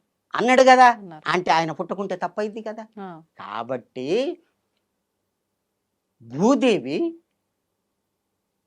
దేవతలు, బ్రహ్మదేవుడు అందరూ కలిసి, అప్పటికి పాపం పెరిగిందని చెప్పాను కదా. అవును, ఒక్క పాలు ధర్మం ఉండవలసి ఉండే. అవును. ఒక పాదం ధర్మము, 3 పాదాలు అధర్మము ఉండాలి. కానీ 3044 నుంచి అది కూడా లేకుండా పోయింది ఉమ్, మన భారతదేశంలో. భూమి అంతటా కూడా లేదు, 2000 సంవత్సరాలు లేదు. అప్పుడు భూదేవి వీళ్ళందరూ ఎప్పుడు అంటే 1891 ఉమ్, కరనామ సంవత్సరము వీళ్ళంతా కలిసి వైకుంఠం పోవడం జరిగింది అని చెప్పి దీంట్లో రాసి ఉన్నది. ఉమ్, మీకు చూపెడతాను, రాసి ఉన్నది. ఓకే. అక్కడికి పోయి, స్వామి మీరు ధర్మ రక్షణ చేసేటువంటి ప్రభువులు, నేను ఉండలేను. ఉమ్, ఎప్పుడైతే ఎక్కడ పాపం పెరుగుతుందో ఆ పాపం పెరిగిన దగ్గర నేను భూకంపాలతో వాళ్ళని చంపేయవలసి వస్తుంది. ఉమ్, పాపం ఎక్కడుంటే అక్కడనే భూకంపాలు వస్తాయి, నేను చంపేయవలసి వస్తుంది. నేను ఉండలేను స్వామి. నీ యొక్క నియమం ఏంది? ఉమ్, ధర్మం పూర్తి లోపించినప్పుడు నేను వస్తానని మాట వస్తాను. ఇచ్చినావు, అవునా కాదా స్వామి? కాబట్టి నువ్వు దయతోటి రావాలి అని ప్రార్థన చేయడం జరిగింది. ఉమ్, ఇది నియమం కాబట్టి. అంటే అప్పుడు ఆ స్వామి, ఉమ్, అమ్మ నేను వస్తాను, కానీ ముందుగా ఒక పుణ్యపురుషుని పంపిస్తాను. ఉమ్, ఎప్పుడు? 1943 కంటే ముందే పంపిస్తాను. ఆ, అంతే కదా, కృతయుగం. అంతే. కాబట్టి పంపిస్తాను పో అని ఎవరైనా చెప్తాను ఉమ్, అని చెప్పిన తర్వాత 5/5/1930లో దేవలోకానికి రావడం జరిగింది. ఉమ్, ఎవరు? ఉమ్, ఆ స్వామివారి ఆదేశాన్ని ప్రకారంగా ముగ్గురు రావడం జరిగింది. ఎవరు? వీరధర్మజులు, రామధర్మజులు, వీరయోగి అని ముగ్గురు రావడం జరిగింది. వీళ్ళతో పాటు నలుగురు కూడా రావడం జరిగింది, పుణ్యపురుషులు. ఉమ్. రా అక్కడ సూర్యలోకం అనుకుంటాం, మండుతున్నటువంటి గోళం అది అనుకుంటాం. అగ్నిగోళం. కాదు అని కాలజ్ఞానం. ఆ, కాదు, అక్కడ దేవతలు సభ చేస్తారు. అక్కడ ఒక దేవతా సభ వేదిక ఉన్నది సూర్యలోకంలో. సూర్యలోకములో. అక్కడ సభ చేసి ఉమ్, ఆ నుంచి వెళ్ళి 5/5/1930లో అహోబిలానికి రావడం జరిగింది ఉమ్, అని 10వ అధ్యాయంలో రాసి ఉన్నది. ఉమ్. డేట్ ఇచ్చిండు, సోమవారం, పుష్యమి నక్షత్రం. అక్కడ కూడా పుష్యమి పుష్యమి నక్షత్రం, నక్షత్రం. పుష్యమి నక్షత్రం 5/5/1930లో ఉమ్, రావడం జరిగింది. అప్సరసులు ఆడగా, గంధర్వులు పాడగా, కిన్నెర కింపురుష దేవులు అందరూ కూడా ఇది చేస్తుంటే వీరధర్మజ స్వామి కాలనేమిని అనేటటువంటి ఒక దివ్యమైనటువంటి విమానంలో కూర్చొని సూర్యలోకం నుంచి అహోబిలానికి రావడం జరిగింది. అహోబిలానికి ఎందుకు వచ్చిండు? భూమి అంతా లేదా అవును, మరి? అవును. భగవంతునికి ఇష్టమైనటువంటి దేశం భారతదేశం. ఉమ్, అందులో అహోబిలం అంటే ఇంకా చాలా ఇష్టం. ఎందుకు? నరసింహస్వామి అక్కడనే ఆవిర్భావం జరిగింది. భక్త రక్షణ కొరకు, ప్రహ్లాదుని కొరకు అక్కడ ఆవిర్భావం జరిగింది. అక్కడికి వచ్చి రావడం జరిగింది అని దీంట్లో రాయడం. కాలజ్ఞానంలో రాబడి. కాలజ్ఞానం ఇంత రహస్యం అంటే అది మామూలు విషయం కాదు. ఉమ్, ఇది దైవ రహస్యాలు, ఇవి ఎవ్వరు చెప్పరు. ఎందుకు? ఈ రహస్యాలు తెలుసుకుంటేనే భక్తులు అవుతారు. ఉమ్, భగవంతునికి భక్తునికి ఏమి తేడా అంటే, ఈ ధర్మం ఉన్న దగ్గరనే భక్తి ఉంటుంది, ధర్మం లేని దగ్గర భక్తి ఉండదు. ఉమ్, ధర్మం ఎవరి దగ్గర ఉంటుందో భక్తులు వాళ్ళే అవుతారు. కాబట్టి భక్త రక్షణ కొరకు రావడం జరిగింది ఉమ్, ఆ సూర్యలోకం నుంచి. వారే వీరధర్మజులు. అక్కడ పెట్టినటువంటి పేరు ఉమ్. వీరధర్మజులు. పుట్టక ముందే ఆ, ఇక్కడ తల్లిదండ్రులు పెట్టిన పేరు మాణిక్యేశ్వరి మాత. ఉమ్. మరి అక్కడ వీరధర్మజులు అనే పురుష శబ్దము, శబ్దం. ఇక్కడనేమో స్త్రీ శబ్దము. ఎట్లా అని మీరు అడగండి. అడిగాను కదా. అందుకనే ఆ, ఆత్మ స్త్రీ కాదు, పురుషుడు కాదు. ఉమ్. ఆత్మ ఆత్మకి ఏంటి భేదం చెప్పండి, లేదు. చెప్పండి ఉమ్, ఎట్లా ఉంటది, ఏమిటి? దానికి నేను జవాబిస్తా. ఉమ్, ఆత్మ ఎట్లా ఉంటుంది, ఎక్కడ ఉంటుంది, మన శరీరంలో ఎక్కడ ఉంటుంది, ఏ విధంగా ఉంటుంది, అవన్నీ నేను చదివాను. అవన్నీ కూడా ఆత్మ యొక్క ఉమ్. స్థితి తెలుసుకున్న వాళ్ళకే తెలుస్తుంది, లేకపోతే అందరికీ తెలియదు. ఇప్పుడు మీరు అన్నట్టుగా ఆత్మకి ఆడ మగ భేదం లేదు లేదు అన్నారు. కాబట్టి కానీ ఆయన ముందుగానే ఒక పేరు నామం కూడా డిసైడ్ చేశారు చేశారు కదా. కాబట్టి ఆ. అక్కడ వీరధర్మజ అని పేరు వచ్చింది. ఉమ్, తల్లి మాత్రం తల్లి ప్రేమ చూపెట్టి భక్తుల్ని చాదాలి కాబట్టి స్త్రీ రూపం రావడం. అసలు ఈ కల్కి అంటే అర్థం ఏంది? ఉమ్. స్త్రీ అని అర్థం సంస్కృత పదానికి. అవును. కల్కి అంటే స్త్రీ. ఓకే. రావడం జరిగింది. ఆ విధంగా వచ్చి అన్నం లేకుండా, నీరు లేకుండా భక్తులందరినీ మన భారతదేశమే కాదు, భారతదేశం అంతా ఆ ప్రపంచ దేశాలు అన్నీ కూడా వచ్చేది. అంటే ఇప్పుడు వీరధర్మజగా పుట్టిన ఈ మాతాజీ కల్కినా? కల్కి 43 కంటే ముందు పుట్టాలి కదా. అవును. 26/7/1934లో జన్మించడం జరిగింది. ఉమ్, వారే కల్కి. వారు ఎక్కడ ఉంటారు? యానగుంది. ఆ యానగుంది ఎక్కడుంది? ఉత్తరాది ఉభయ రాజ్యం, ఉత్తరాదికి 2వ రాజ్యం దక్షిణ భారతదేశంలో ఉంటుంది. దక్షిణ భారతదేశంలో ఎక్కడ ఉంటుంది? కర్ణాటక రాజ్యం, శేషభూషం, వషట్కారం. కర్ణాటక రాజ్యం. కర్ణాటక అనే పేరు ఎప్పుడు వచ్చింది? భాషా ప్రయుక్త రాష్ట్రాలుగా ఏర్పడినప్పుడే కదా. అవును. మొన్న 51, 52లే కదా. అప్పుడు ఎంత 416 సంవత్సరాలు ఉమ్, వారి యొక్క ఇది అప్పుడే చూసి రాసిండంటే వారు ఎటువంటి ఇది, ఉమ్. ఎటువంటి వారు. అమ్మా రా పోలేరి అంటే నిప్పు తీసుకొని వస్తే ఆ ఉన్నటువంటి వాళ్ళకు 1, 2 పడ్డాయి. అందరు పారిపోయారు. హా పరమాత్మ అని కాలు పట్టుకున్నారు. ఉమ్, నీవే పరమాత్మని కాలు పట్టుకున్నారు. మరే సిద్ధ నువ్వు ఆ కుక్కను తిను అంటే స్వామి నీదయ అన్నాడు. ఆడ కూర్చోగానే పండ్లు పలహారం. అటువంటి వ్యక్తి అట్లా సీసం కరిగించి ఉమ్, తాగమంటే తాగిండు, ఏమి కాలేదు. కడప నవాబు పరీక్ష చేయటానికి ఆ సిద్ధయ్యను తీసుకపోతే నా గురువు ఎందుకు, నేనే వస్తా చాలు అని దగ్గర పోతే, ఎందుకంటే ఇదేమో హిందూ మతము, ఆయనేమో ముస్లిం మతము వీళ్ళు మత భ్రష్టత కలిగిస్తున్నాడు ఈ గురువుని పట్టుకొని వీన్ని ఏమన్నా చేయండి అంటే అక్కడ ఆ సంజాయిషి చెప్పడానికి ఈయన పోతాడు కలపడి దగ్గరికి. పోతే అప్పుడు నా గురువు వద్దు నేనే చెప్తా జవాబు అని చెప్పి అక్కడ పోయిన తర్వాత నమస్కారం చెయ్యడు. ఏమిరా ఇంత అహంకారమా, నవాబు అక్కడ ఉంటే నమస్కారం చేయవా? నా నమస్కారం నా గురువుకి ఒక్కరికే, వేరే వాళ్ళకి చేస్తే ముక్కలైపోతారు అంటే అంత శక్తి ఉందా? అప్పుడు రాతి గుండు తెప్పియమంటే ఒక గుండు తెప్పిస్తే స్వామి నాందే నువ్వు ఉంటే ఈ యొక్క గుండు 1000 వ్రక్కలైపోవుగా కానండి దండం పెట్టేసరి పాట్ పాట్ పాట్ పేలిపోయింది. అటువంటి శక్తిని చూపెట్టి ధర్మ రక్షణ చేసినటువంటి పరమాత్ముడు వీరబ్రహ్మేంద్ర స్వామి. భార్య నేనే మళ్ళీ వస్తాను 5000 తర్వాత, అప్పుడేమో 5000 కాలే, 5000 తర్వాత వస్తా అన్నాడు. ఏ రూపకంగా? స్త్రీ రూపకంగా. ఎక్కడికి వస్తాను? యానగొందికి వస్తాను. యానగొంది ఇంకొకటి ఉందిగా, కాదు దీనికి ఇంత దూరంలో ఊటుకూరు ఉంటుంది, మెతక సీమ ఉంటుంది, ఉన్నాయి. నేను చదివి చూపెడతా, మీరు స్వయంగా మీరు ఆ పేజీ తీస్తా, నువ్వు చదవచ్చు, నేను అర్థం చెప్తా. తీయండి. వీర ధర్మజ ఉద్భవ సంవత్సర మాస వార దివస నిర్ణయ జ్ఞాన ప్రతిజ్ఞాన వచనము బీజాక్షర సంక్రమము. ఇది ఈ యొక్క వేదం ఎటువంటిది అంటే ఎవరు చదివితే వాళ్ళకే అర్థమవుతుంది, అర్థం వస్తుంది. నువ్వు చదివితే నువ్వే పరమాత్మని అనే అర్థం వస్తుంది. ఒక్క పదానికి ఎన్నో అర్థాలు ఉంటాయి. రాఘవ పాండవీయము అనేటటువంటిది ఒక కావ్యం ఉంది. ఒకటే పద్యము అటు రామాయణానికి ఇటు భారతానికి రెండిటికి వర్తిస్తుంది. ఒకటి పద్యం ఒకటే. అటువంటి ఈ దీంట్లో ఉన్న ఒక్క పదమే ఎన్ని అర్థాలైనా కానీ తీసుకోవచ్చు, అటువంటి అర్థం వస్తుంది అని ఉన్నదన్నమాట. ఓకే, అదే మీరు అన్నారు కదా, అంటే మాతాజీ జన్మించిన ప్రదేశము ఎక్కడ జన్మిస్తుంది ఏంటి అనేది కూడా డీటెయిల్ గా పుస్తకంలో ఉంది కాలజ్ఞానంలోని. ఒక్కసారి అది చూపిస్తారా? ఈ కాలజ్ఞానంలో పంచమ అధ్యాయం అంటే 5వ అధ్యాయంలో శ్రీ వీరధర్మజ గురువు అనే ఒక చాప్టర్ ఉంది. దాంట్లో వీరధర్మజ ఉద్భవ మంచి చక్కగా సంస్కృత తెలుగు పదాలని మిళితం చేసి వ్రాసినటువంటిది ఇది.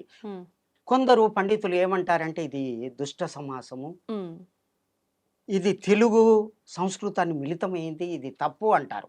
అది కాదు అని చెప్పడానికే నేను సిద్ధంగా ఉన్నాను.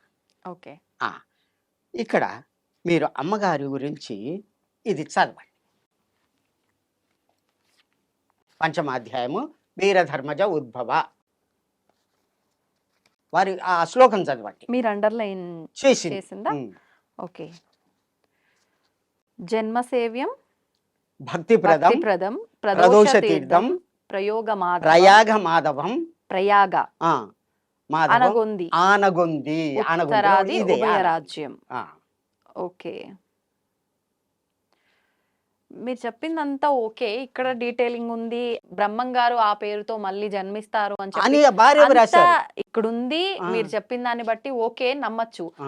కానీ నాకైతే క్లారిటీ మిస్ అయింది. అయితే మళ్ళీ కూడా అంటే తను ఒక గురువుగా మగవారి పేరుతో ఆడవారుగా అనేది నాకు కొంచెం ఇక్కడ అదే భగవంతుడు పంపించింది వీరధర్మజ అనేటటువంటి ఇది తోటి దీంట్లో బ్రహ్మంగారు రాసిరు.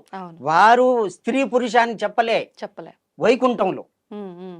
వైకుంఠంలో ఒక ఆత్మ వస్తుంది అంటే వాళ్ళ ఆత్మగా పరిగణిస్తారు. ఉండదు. తల్లి గర్భానికి వచ్చిన తర్వాతనే స్త్రీ పురుష భేదాలు వస్తాయి. ఎక్కడ? ఈ లోకంలో మాత్రమే, అంతట కాదు. ఇప్పుడు ఒకటి తల్లి గర్భంలో జన్మిస్తే ఇప్పుడు ఈ మాతాజీ తల్లి గర్భంలో జన్మించారా? మీరు అంటే మామూలుగా మనం విన్నంత వరకు వీరబ్రహ్మేంద్ర స్వామి వారు తల్లి గర్భంలో జన్మించలేదు అని చెప్పి, ఒక జ్యోతిలా ఉద్భవించారు అని చెప్పి రకరకాలుగా మాట్లాడతారు. అది వాస్తవం ఏంటనేది నాకైతే తెలియదు. మరి మాతాజీ ఎలా జన్మించారు? వారు కూడా వారి గురించి కొద్దిగా చెప్పి చెప్తాను. వీరబ్రహ్మేంద్ర స్వామి పరిపూర్ణయాచారి ప్రకృతాంబ అనేటటువంటి దంపతులకు జన్మించాడు. వారు తల్లిదండ్రులు గర్తించిన తర్వాత ఇక్కడికి నందికొండకు రావడం జరిగింది. కాలనేమిని అనేటటువంటి విమానం మీద నందికొండ అంటే బెంగళూరు పక్కకే ఉంది. అక్కడ వీరభోజయాచారికి సంతానం లేదు. వాళ్ళకు దత్తత ఇచ్చి వెళ్ళిపోవడం జరిగింది అత్రి మహర్షి. అత్రి మహర్షి అని చరిత్రలో మనం చదువుకుంటాం. తల్లి లేకుంటే తండ్రి లేకుంటే ఎట్లా పుడతారు అనేది ఈ లోకం ప్రశ్నిస్తుంది. అవును. కాబట్టి ఆ విధంగా చరిత్రలో రాయడం. ఈ కాలజ్ఞానంలో ఏముంది? నేను అయోని సంభవుడను అంటే ఏ తల్లికి సీతాదేవి అయోని సంభవ. అవును. ఏ తల్లికి పుట్టలేదు ఆ తల్లి. మరి నేను కూడా అట్లాగే అయోని సంభవుడున్నాయి. మరి దత్తాత్రేయులు అట్లాగే తల్లికి పుట్టలేదు. అంటే గర్భం నుంచి పుట్టిన వాళ్ళు కాదు అని చెప్పి ఆయన కాలజ్ఞానంలో రాయబడింది. ఆయన వారు కూడా చెప్పింది అంతే. అత్రి మహర్షికి వాళ్ళు ఎట్లా ముగ్గురు కూడా ఆ దత్తాత్రేయుడు నేను దత్తుడనైనాను అంతేగాని వారి గర్భంగా చేసి గర్భాన్ని తాల్చి పుట్టినటువంటి వ్యక్తి కాదు దత్తాత్రేయులు. అట్లాగే వీరు కూడా. మరి ఇప్పుడు మళ్ళీ వీరభోగ వసంతరాయలుగా జన్మిస్తాను అని చెప్పారు. ఆయనే వీరధర్మజగా ఇప్పుడు మాతాజీ వచ్చారు. ఎప్పుడు అనే గుర్తు చెప్పాడు 5000 తర్వాతనే, అప్పుడు కాలేదు. ఇది 5000 తర్వాతనే జరుగుద్ది వర్తిస్తది అన్నాడు. ఎందుకు? అప్పటికి 5000 అయిపోయింది. అయిపోయిన తర్వాత 1914 నుంచి 18 వరకు మొదటి ప్రపంచ యుద్ధం వచ్చింది. 38 నుంచి 45 వరకు యుద్ధం వచ్చింది. రెండవ ప్రపంచ యుద్ధం వచ్చింది. ఆ యుద్ధాల్లో జన నష్టం అవుతుంది అన్నాడు. పార్థివో భూప వ్యయో భూప క్షయంగత పునః పంచవర్షేణ వీరభూప భవిష్యతి. అయితే భూపాలులు అంటే రాజులు అంతకుముందు ఉన్నారు. రాజుల కాలం పోయింది కదా. పోయింది. ఎప్పుడు పోయింది అంటే 47కు మనకు స్వాతంత్రం వచ్చింది కదా. 47, 48లో రాజుల కాలం పోయింది కదా. ఆ రాజుల కాలం పార్థివో అంటే రాజు, పార్థివ నామ సంవత్సరము, పార్థివో భూప అంటే రాజులంతా కూడా పార్థివ నామ సంవత్సరం వరకు అందరు పోతారు. రాజుల కాలం పోయింది, 48 వరకు పోయింది. పునః పంచవర్షేన మళ్ళీ 5 సంవత్సరాల తర్వాత అంటే 53 వస్తుంది. 43 తర్వాత 53 వస్తుంది. 5 సంవత్సరాలకు వీరభూప భవిష్యతి ఈయన పుడతాడు. 43 తర్వాత 53 అంటే 10 సంవత్సరాలు కదా. మీరు చెప్పింది 5 సంవత్సరాలు. 48 తర్వాత 48 కదా. 48కి వరకు పోయింది కదా, రాజుల కాలం పోయింది కదా. పోయిన తర్వాత అక్కడి నుంచి 5 సంవత్సరాలు 53లో పుడతాడు అన్నాడు. వీరభూప భవిష్యతి అక్కడ ఉన్నది, రాసి ఉంది. అక్కడి నుంచి ఆ విధంగా కాలజ్ఞానం నడుస్తుంది. అదంతా సత్యం, అక్షర సత్యం అన్నమాట. అమ్మగారు పుట్టడం, భక్తుల ఉద్ధరణ చేయడము, అన్నము నీరు లేకుండా భక్తులని ఇది చేయడము. ఎన్ని సంవత్సరాల పాటు ఉన్నారు అలా అన్నము నీళ్లు లేకుండా మాతాజీ? 26/7/1934లో జన్మించారు. 7/3/2020లో లింగానికి పోయారు. లింగము అంటే వారు అందరూ చనిపోయినట్టుగా ఇట్లా శరీరం ఉన్నది కానీ కళ్ళు తెరిచారు. మళ్ళీ ఇట్లా పట్టుకుంటే కాలుతున్నారు అంటే శరీరం చావు కాదు. శరీరం ఎక్కడుంది? ఇప్పుడు యానవందిలో ఉంది. లింగాన్ని రాతి లింగాన్ని చేసి దానికి ఒకటి ఇది పెట్టి లోపల పెట్టి దాన్ని స్థాపన చేశారు సజీవంగానే. సజీవం అంటే అందరికి చూడనేమో చనిపోయినట్టు లెక్క, కానీ దాంట్లో పెట్టిన తర్వాత కళ్ళు ఇప్పి చూడడం ఏంది? చనిపోయినట్ట అది. ఇప్పుడు అలా మనకు కనిపిస్తారా? ఇప్పుడు కాదు, పెట్టేటప్పుడు కనిపించింది. ఇక పట్టుకొని పోతుంటే ఇట్లా పట్టుకొని పోతారు కదా, కిందంగా కాలుతున్నది. ఆత్మ ఉంటే కాలుతారా ఎవరైనా? అది చల్లబడిపోతుంది, దేహం చల్లబడిపోతుంది. ఆత్మ వెళ్ళిపోయిన తర్వాత చల్లబడిపోతుంది. ఆ పురుగులన్నీ నాగా వాయువు చేత మా పురుగులన్నీ వచ్చి శరీరాన్ని కథం చేస్తాయి. అట్లా చెయ్యలేదే అంటే వారి యొక్క యోగమాయ చేత లింగంలో ఉన్నారు. ఎప్పటిదాకా ఉంటారు అంటే 34 వరకు ఉంటారు. 1934 వరకు ఉంటారు. ఇది అంత అయిన తర్వాత వారు వెళ్ళిపోతారు. యోగమాయ చేత ఆవిడ బతికున్నారు కానీ అలా అగ్ని లింగంలోకి ప్రవేశించారు అంతే. అంటే తను చనిపోయారేమో కానీ ఆవిడ సాధన వల్ల అసలుకి చావు ఉంటదా?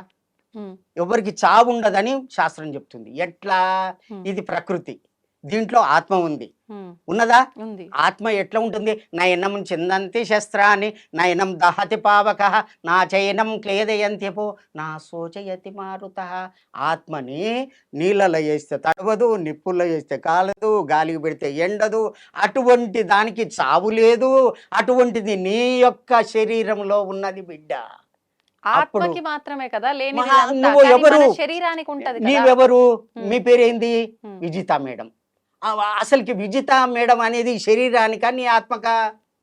శరీరానికే. శరీరానికి ఉన్నప్పుడు నువ్వు పోయిండు అని ఎవరికి అంటున్నారు? ఉమ్, ఆత్మకి పోయిండు అని అంటారు. అంటే ఆత్మకే కదా ఆ పేరు. ఉమ్, ఈ శరీరం ప్రకృతితో కలిసిపోయింది కదా. ఉమ్, ఆ చావు ఎట్లయితుంది? ఎట్లయితుంది? ఈ శరీరం ప్రకృతిది, ప్రకృతిలో కలిసిపోయింది. ఉమ్, ఆత్మకు చావు లేదు. ఎవరు చచ్చిరు మరి? ఉమ్. జ్ఞాన రూపకంగా చూస్తే చావు లేదు. అంతే అన్నాడు శ్రీకృష్ణుడు. అట్లాగే అన్నాడు అంటే కదా. అది నేను నేను పూర్వం నుంచి నాకు తెలుసు, ఉమ్, నీకు తెలియదు. నువ్వు అజ్ఞానంలో ఉన్నావు, నేను జ్ఞానంలో ఉన్నాను. ఈ జ్ఞానాన్ని నేను ముందుగా సూర్యుని చెప్పాను. ఉమ్, తర్వాత ఏమని? ఈ భగవద్గీత అంతా కూడా ఉమ్, సూర్యుని చెప్పాను. అది తర్వాత ఇక్ష్వాకులకు వచ్చింది, తర్వాత భూలోకానికి వచ్చింది ఈ ఆత్మవిద్య. అర్జున నేను ఇప్పుడు చెప్తున్నాను, ఉమ్, అది ఏం జరిగిందో నాకు తెలుసు. ఈ ఆత్మ జ్ఞానంతో నీకు తెలియదు, అందుకనే ఏడుస్తున్నావు. తాత జాడిండు, ముత్తాత జాడిండు, ఈ జాడు, వీళ్ళని చంపనా అని చెప్పి ఏడుస్తున్నా. అదే అర్జున విషాద యోగం. అవును. ధర్మక్షేత్రే కురుక్షేత్రే సమావేత్త యోత్సవ మామకః. నాకు చెప్పు, ఉమ్, కిమ కుర్వతి సంజయ? సంజయుడు ధృతరాష్ట్రుడు ఇక్కడ ఉన్నారు, ఉమ్, ఎక్కడ? ఢిల్లీలో ఉన్నారు. ఆ వాళ్ళు జరిగేది ఎక్కడ? యుద్ధం అక్కడ యుద్ధం చేసే దగ్గర వాళ్ళు కురుక్షేత్రంలో వాళ్ళు. ఆడికి ఎంత దూరం? ఆడ జరిగేది ఈయన చూసి ఎట్లా చెప్తాడు? ఉమ్, కాబట్టి ఆ యోగ స్థితి ఉన్న వాళ్ళే చెప్తారు కదా. కాబట్టి ఈ సంజయునికి ఆ దృష్టి ఎట్లా వచ్చింది? ఆ దృష్టి ఉన్న వాళ్ళే దీన్ని చదువుతారు. ఎవరు? భగవద్గీతని చదువుతారు. అది కేవలం పఠన గ్రంథం కాదు, యోగ గ్రంథము. మొదటి శ్లోకం ఇది. ఓకే. అది నువ్వు చదివితే, అభ్యాసం చేస్తే నీకు ఆ శక్తి వస్తుందని పరమాత్మ మొదటి శ్లోకంలో చెప్పిండు. ఉమ్, అర్థమైంది కదా. అర్థమైంది. కాబట్టి అటువంటి శక్తి వీళ్ళకున్నది. కాబట్టి పాప ప్రక్షాళన చేసి ధర్మ రక్షణ చేయటానికి వచ్చినటువంటి పరమాత్ముడు వీర బ్రహ్మేంద్ర స్వామి, ఉమ్, వీర ధర్మజులు. ఓకే. ఇదే అన్నమాట. ఇప్పుడు ఆ విషయం పక్కన పెట్టేస్తే కాసేపు ఉమ్. మీ విషయానికి వస్తే, ఆ, నేను ఇందాక ఇంట్రోలోనే చెప్పేసిన, ఆ, అంటే ఆయన రాస్తే ఉమ్, మీరు దాన్ని చదవటానికే పుట్టిన ఆ. ఆయన అంశ అని చెప్పి మీరు చెప్తున్నారు. అవును. ఎలా నమ్మాలి? ఉమ్. ఏంటి? ఉమ్. ఎంతో మంది ఉంటారు రాములు అనే పేరుతో. ఆ. మీరే ఆయన అని చెప్పి మేము ఎలా నిర్ధారణ చేసుకోవాలి? స్వామివారు రాసింది 400 సంవత్సరాల వారి యొక్క వారు 175 సంవత్సరాలు జీవించారు. మామూలు కాదు. 175. 175, 180 అని వాళ్ళు చెప్తారు. ఉమ్. అట్లాగే సిద్ధయ్య కూడా. ఎవరు 175, 80 సంవత్సరాలు జీవించింది ఎవరు? వీర బ్రహ్మేంద్ర స్వామి. ఒక్కటి జీవించారు అని అంటే మరణం ఉన్నట్టే కదా. వీళ్ళకు మరణం మరణమే ఆయన సమాధి, జీవ సమాధిలో కూర్చున్నాడు, మాయమ వెళ్ళిపోయాడు. మరణం అంటే ఏంది? ఇప్పుడే చెప్పుకున్నాం కదా. కానీ మరి మీరు జీవము అంటే జీవం దగ్గర నుంచి అంటే మళ్ళీ మరణానికి వచ్చేస్తున్నారు. ఈ శరీరానికి జీవం, ప్రాణం ఉన్నప్పుడే కదా జీవం అనేది. ప్రాణం వేరు, ఆత్మ వేరు. ఉమ్, ఈ ప్రాణం ఉన్న శరీరంలోనికి ఆత్మ ప్రవేశించిన తర్వాతనే ఈ యొక్క జ్ఞానేంద్రియాలు, కర్మేంద్రియాలు అన్నీ చైతన్య రూపం వస్తాయి, చూడగలుగుతుంది, చదవగలుగుతుంది, మాట్లాడగలుగుతుంది. ఆ యొక్క ఆత్మ లేకుంటే ఈ యొక్క శరీరం మృతప్రాయం. ఓకే. అదే అన్నమాట. ఉమ్. అటువంటిది ఎవరి ద్వారా? అక్కడి నుంచి వస్తుంది. ఉమ్, కాబట్టి ఆ ఆత్మ యొక్క స్వరూపం ఆ విధంగా ఉంటుంది ఉమ్, అని శ్రీకృష్ణుడు అర్జునుడు చెప్పిన తర్వాత ఎక్కడి నుంచి?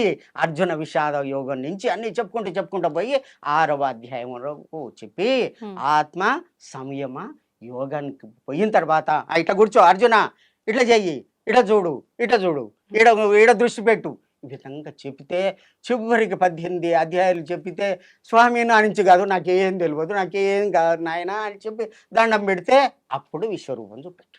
ఉమ్, విశ్వరూపం అంటే భగవంతుని యొక్క స్వరూపం చూపెడితే ఎన్నిసార్లు చేసినా ఇదైతే అట్లా అజ్ఞానంతో ఉన్నటువంటి వాళ్ళకి అర్థం కాదు.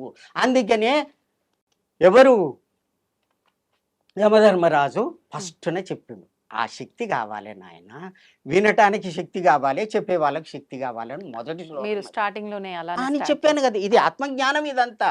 ఈ వేదం కూడా ఇదంతా కూడా వేదం, ఇది మామూలు కాదు, ఇది బ్రహ్మంగారు రాసింది పిచ్చి మాటలు కాదు, ఇది కదా బ్రహ్మం గారి కాలజ్ఞానం కాలజ్ఞానం. అదే ఇది దీనికి అట్టయేషన్ అంతే, ఇదే అన్నమాట. ఈ విధంగా కాబట్టి ఇది వేదం చదవాలంటే ఆత్మజ్ఞానం ఉన్న వాళ్ళే చదవాలి, లేని వాళ్ళకు అర్థం కాదు. అంటే మీకు ఆత్మజ్ఞానం ఉందంటున్నారా? ఆత్మజ్ఞానం ఉన్నది కాబట్టి మీ ముందు కూర్చున్నా కాలజ్ఞానం గురించి చెప్పగలుగుతున్నా. అది ఇది ఆ విధంగా కాలజ్ఞానములో రెండవ సౌజన్యంలో మునుగోడు సమితి ఉన్నది, నల్గొండ జిల్లాలో ఉన్నది. దానికి ఊకొండి అని చెప్పి కొద్ది దూరంలో ఊకొండి అని ఉన్నది. ఆ ప్రాంతంలో జన్మిస్తాడు. ఆ రామగిరి నల్గొండ అని రెండు కలిసి ఉన్నవి. రెండవ అధ్యాయం అన్నారు కదా, ఎక్కడుంది రెండవ అధ్యాయంలో? రెండవ సౌజన్యం ఊకొండి రాయంలో రామనగరమందు మునుకోటి అగ్రహారంలో రామయోగి పుట్టి పెరుగుతున్నాడు 61. ఇక్కడ డేట్ అప్పటికే అని ఇచ్చిండు. ఆ ఏమని ఇచ్చిండు? 25/7/1953 నాటి డేట్. అంటే మీరు చెప్పింది ఇప్పుడు ఈ కాలజ్ఞానం యొక్క గ్రంథాలు బయట కనిపించి అందరికి దొరికింది 1961లో. ఈ రెండవ సౌజన్య ఇది రెండవ దాంట్లో రెండవ సౌజన్య ఇది కాలజ్ఞానం అంతకుముందు రాసిండు. ఈ రెండవ సౌజన్యాన్ని బ్రహ్మంగారి మఠంలో బ్రహ్మంగారు ఉన్నటువంటి సంసారిక అంటే భార్య పిల్లలతోటి ఉన్నటువంటి గృహం ఒకటి ఉంది. ఆ లోపల ఒక పుట్ట ఉంది. ఆ పుట్టకు స్నానం పూజ చేస్తారు. బ్రహ్మంగారు వెళ్ళిపోయిన తర్వాత 61లో ఆ పుట్టకు పూజ చేస్తుంటే అక్కడ ఉన్నటువంటి విగ్రహాలను పూజ చేస్తుంటే ఒకనాడు అదృశ్య రూపకంగా అక్కడ ఈ పత్రిక దొరికింది. మహిమ భగవంతుని యొక్క మహిమ చేత దొరికింది. అది ఎవరు రాసింది కాదు, ఏది చేసి మహిమతోటి అక్కడ దొరికింది. ఇదంతా చదివేసరికి దాంట్లో ఉన్నది 61లో ఇది దొరికింది. మీరు అప్పటికే జన్మించి ఉన్నారు అని రాసి ఇక్కడ రాయబడి ఉన్నది. ఓకే, ఇది ఇంకొకటి రాయంగానే కాదు, ఎంతో మంది ఉంటారు కదా ఆ గ్రామంలో, కానీ ఇది చదివి చెప్పాలి. రాములని పేరుండగానే కాదు కదా, అందరూ శ్రీరాముడు అవుతారా? ఇది చదివి చెప్పాలి. నువ్వు డిగ్రీ చదివినంత మాత్రాన ఇంకో అతను 2వ తరగతి చదివినంత మాత్రాన నేను కూడా చదువుకున్నా నువ్వు కూడా చదువుకున్నావు అంటే ఈ మాటలు చెప్పగలుగుతాడా? లేదు. 2వ తరగతి చదివిన వ్యక్తికి డిగ్రీ చదివిన వ్యక్తికి ఇదే భేదం ఉంటది కదా, అది అన్నమాట. ఓకే, తారతమ్యం. ఇప్పుడు మీరు అన్నట్టుగా రాములు అనే వ్యక్తి ఎంతో మంది ఉంటారు. ఇక్కడ రామయోగి జన్మించి ఉన్నారు అని ఉంది. అవును, మీరే అని సాక్ష్యం ఇంకొకటి ఏదైనా ఎక్కడ ఉంది? 6వ అధ్యాయం. అంటే ఇందాక మీరు చెప్పినట్టుగా అక్కడ మీ గురించి రాయబడి ఉంది, రామయోగి ఇప్పుడు 2వ సౌజన్యంలో ఇట్లా పుడతాడని రాసింది. ఇది రాసింది మాత్రం 400 సంవత్సరాల క్రితం. ఇది 400 years బ్యాక్. అది అదేం మన్నా అడ్రస్ ఇచ్చిండు, ఇది మాత్రం ఇట్లా జన్మిస్తాడు. ఓకే, ఒకసారి మనం ఇది కూడా చదివి చెప్దాము, మీరు అర్థం. శ్రీ గురు సార్వభౌమ శ్రీ గురుచరణ దక్షిణ భాగమందు రాజకూపము నివాసము చేయు గృహస్థ ఆశ్రమమునందు నారాయణగిరికి ఉత్తరమందు మేను లేని కొడుకు తల్లి మగని మరది అన్న తండ్రి ఉదయించినాడు.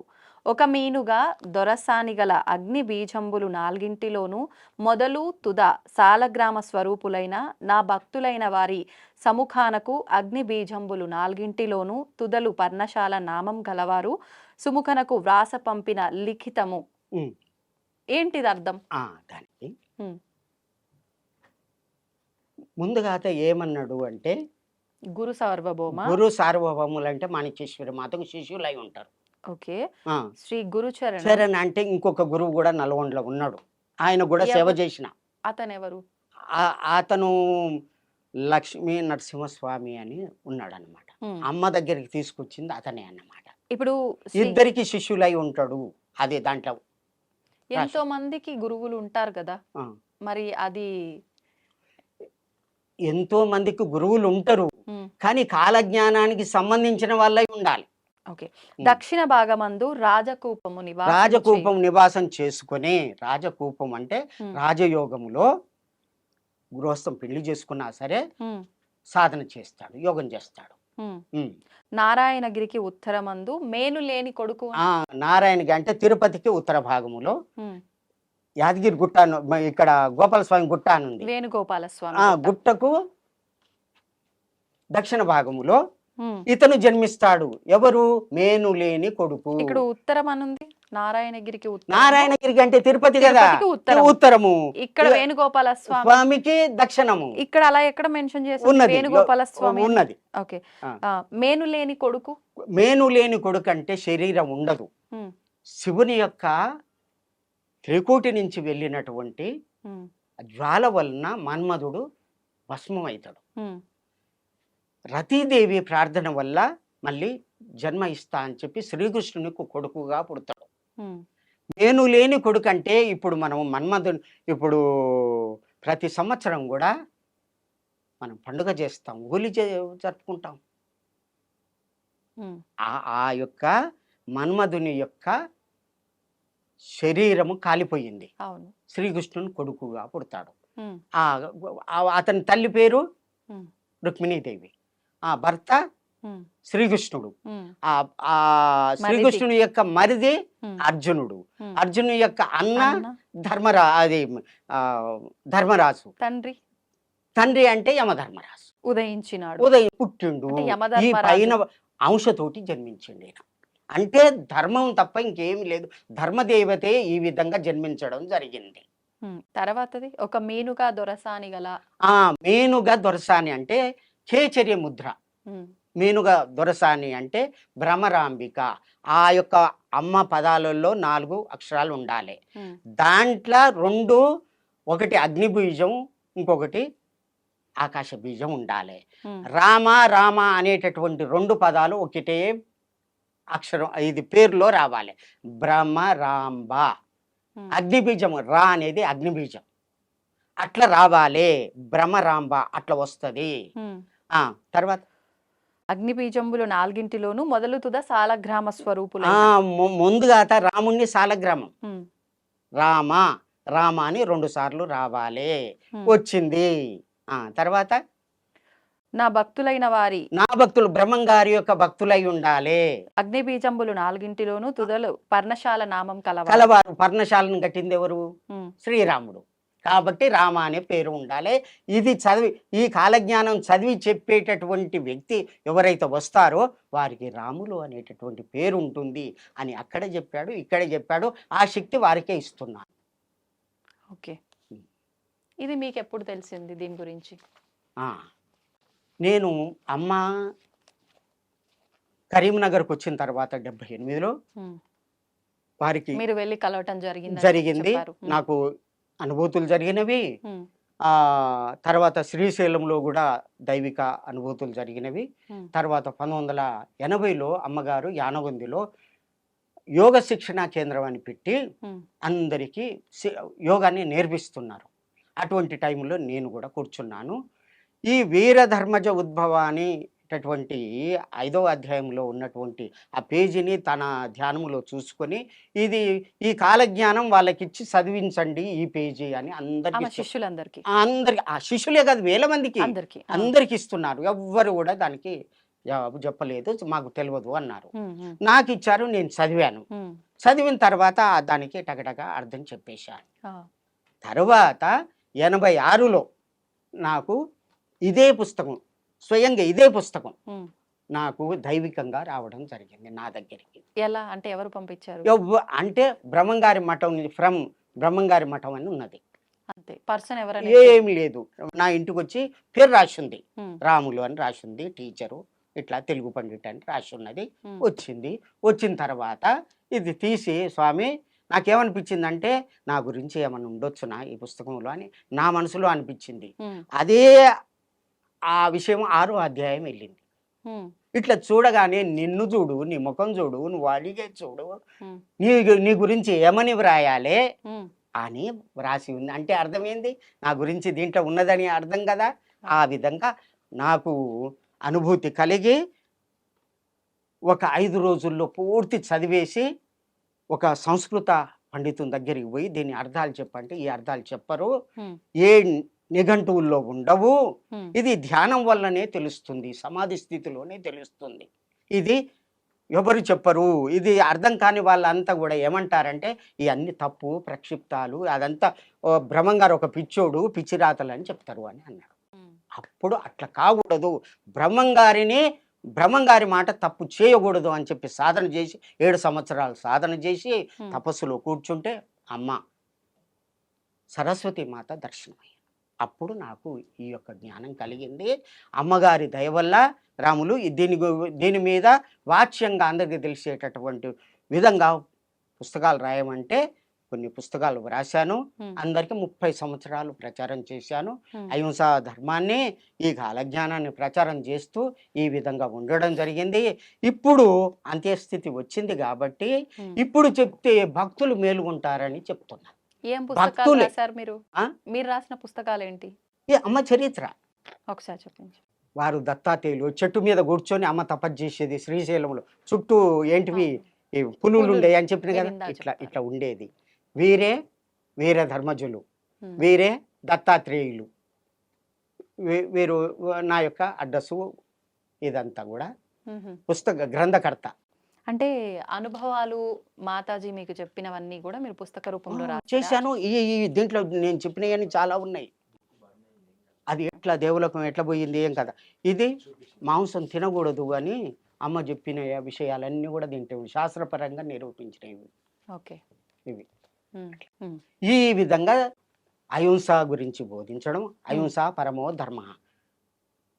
అన్ని ధర్మాలకెల్లా ఉత్తమమైనటువంటి ధర్మం ఉమ్, అహింస. అన్ని ధర్మాలకెల్లా ఉత్తమమైనటువంటి ధర్మం అహింస అన్నమాట. ఆ ధర్మాన్ని నాతోటి అమ్మగారు బోధించడం జరిగింది. ఉమ్, అమ్మగారు ఎట్లా చెప్తే అట్లా చెప్పేది, ఓకే. ప్రవచనాలు ఇచ్చేది, కాలజ్ఞానం చదివి చెప్పేది. దీంట్లో ఇట్లా ఉన్నదని భక్తులకు అందరికీ కూడా 30-40 ఏండ్లు ఆ విధంగా చెప్పి ఉమ్, చేశాను. వారు అమ్మగారు తపస్సులో ఉన్నారు. భక్తులకు ఇదంతా జ్ఞానం కలిగించడానికి ఇదంతా చేస్తున్నాము ఆ భగవంతుని దయ వల్ల. ఉమ్. ఆ. అయితే మీరు అన్నట్టుగా ఇప్పుడు ఈ కాలజ్ఞానం అందరూ చదవగలుగుతారు కానీ దాంట్లో ఉన్న సారాంశాన్ని మాత్రం ఎవరు బయటికి వ్యక్తపరచలేరు. ఉమ్. నేను ఆయన అంశతో పుట్టాను కాబట్టి నేనే వ్యక్తపరచగలను అని చెప్పి. అంటే ఇప్పటి వరకు జరిగిందంతా అంటే అందరికీ తెలిసిందే. ఇప్పుడు జరగబోయేది ఉమ్. ప్రస్తుతం మనం వింటున్నాం 2025లో ఉమ్. ఆల్రెడీ ఇప్పటికే మనం చూసాం రకరకాల విపత్తులు, ప్రళయాలు చాలా చాలా చవి చూసాము. ఇంకా జరగబోతున్నాయి అని చెప్పి వింటూ ఉన్నాము. ఇప్పుడు ప్రస్తుతం యుద్ధ వాతావరణం కూడా నెలకొంది. ఉమ్. కొన్ని దగ్గరలో దాడులు జరగబోతున్నాయి అని చెప్పి, బాంబు దాడులు జరగబోతున్నాయి అని చెప్పి రకరకాలుగా మాట్లాడుకుంటున్నాం. ఎవరెన్ని చెప్పినా కూడా ఎంతవరకు ఉందో వాస్తవం అని చెప్పి ఒక మూఢనమ్మకంగా కొట్టిపారేస్తుంటాము. కొన్ని సందర్భాల్లో నమ్ముతూ ఉంటాం. కానీ బ్రహ్మం గారి కాలజ్ఞానం అనేసరికి ఖచ్చితంగా ఇప్పటి వరకు మనం చూసిన దాన్ని బట్టి అన్ని జరిగాయి, ఇక మీదట కూడా జరుగుతుంది అనే నమ్మకం ప్రతి ఒక్కరికి ఉంటుంది. మరి మీరు ఈ పుస్తకం చదవగలుగుతారు, దాంట్లో వివరించగలుగుతారు, మీకు అర్థమవుతుంది ఏముంది ముందర ఏం జరగబోతోంది ఇక మీదట.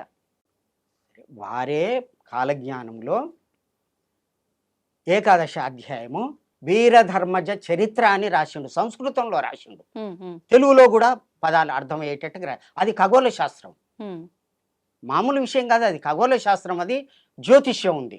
ఖగోళం జ్యోతిష్యం అంతా మిళితం చేసినటువంటి ఒక కాలజ్ఞానం. కాలజ్ఞానం మొత్తం కాదు, ఏకాదశ అధ్యాయం రాశాం. ఒక First 11 అధ్యాయం ఒకటే అధ్యాయం ఉహు, అదంతా రాశారు. దాంట్లో చివరిన ఎండు చేస్తున్నాడు. ఇక ఆహా, ఎండు చేస్తూ చివరిన మీనరాశి నుంచి మొదలు పెట్టాడు. వారు రాసిందే, ఉమ్, దాన్ని డేట్లలో తీసి నేను చెప్తున్నాను. అలాగే. శని మీనరాశిలో 29/3/2025 నాడు ప్రవేశించింది. మొన్న ప్రవేశించింది. అయితే అప్పటి నుండి 2/6/2027 అయితే 2.5 సంవత్సరాలు శని ఒక రాశిలో ఉంటాడు. ఉమ్, మీనరాశిలో ఇప్పుడు ప్రవేశించాడు ఉన్నాడు. ఉమ్, ఉన్నాడు. అప్పుడు ఏం జరుగుద్ది అని రాసిండంటే వారు ఉమ్, మ్లేచ్ఛ నాశనం. మ్లేచ్ఛ మ్లేచ్చులు అంటే నానా భక్షక మ్లేచ్ఛ అని వేదవ్యాసుడు చెప్పిండు. ఉమ్, నానా భక్షక, ఏది పడితే అది తినేటటువంటి వాళ్ళు. ఏది దొరికితే అది, ఉమ్, గుడ్డు మాంసం కావచ్చు, ఏది మాంసం కావచ్చు, పంది మాంసం ఏదైనా సరే, ఉమ్, నీతి నియమం లేదు, ఇది తప్పు ఇది ఒప్పు లేదు, అటువంటి తప్పుడు పనులు చేసి తిరిగేటటువంటి వాళ్ళంతా కూడా వాళ్ళని మ్లేచ్చులు అంటారు. ఉమ్, కులం అని కాదు, ఓకే. మతం అని కాదు, ఆ విధంగా ఉన్నటువంటి వాళ్ళంతా కూడా నాశనం అవుతారు ఈ 2.5 సంవత్సరాలు. ఒక రకంగా భగవంతుడిని నమ్మని అజ్ఞానులు అనుకోవచ్చా? నమ్మకపో, ఆ, నువ్వు దైవికంగా ధర్మంగా ఉంటే చాలు. ధర్మం ముఖ్యం ఇక్కడ. ధర్మం ఉండాలి కదా. ఉండాలి. ధర్మం 4 పదాలు కదా. ఒకటి ఒకటే ఉంది. ఒకటి సత్యము, ఉమ్, రెండవది దయ, ఉమ్, మూడవది తపస్సు, నాలుగవది దానము. దీన్నే సనాతన ధర్మాలు అంటారు. ఉమ్, మెయిన్ ఉండేటటువంటి భాగవతంలో చెప్పినట్టు ఈ 4. దీనికి ఎన్నో వేలు ఉపధర్మాలు అవన్నీ కూడా చెప్పొచ్చు. ఉమ్, ఉమ్, ఇవి ముఖ్యంగా 4. ఈ 4లో ధర్మంగా ఉండాలంటే ఉమ్, నువ్వు ఉండు అంటే ఉంటారా?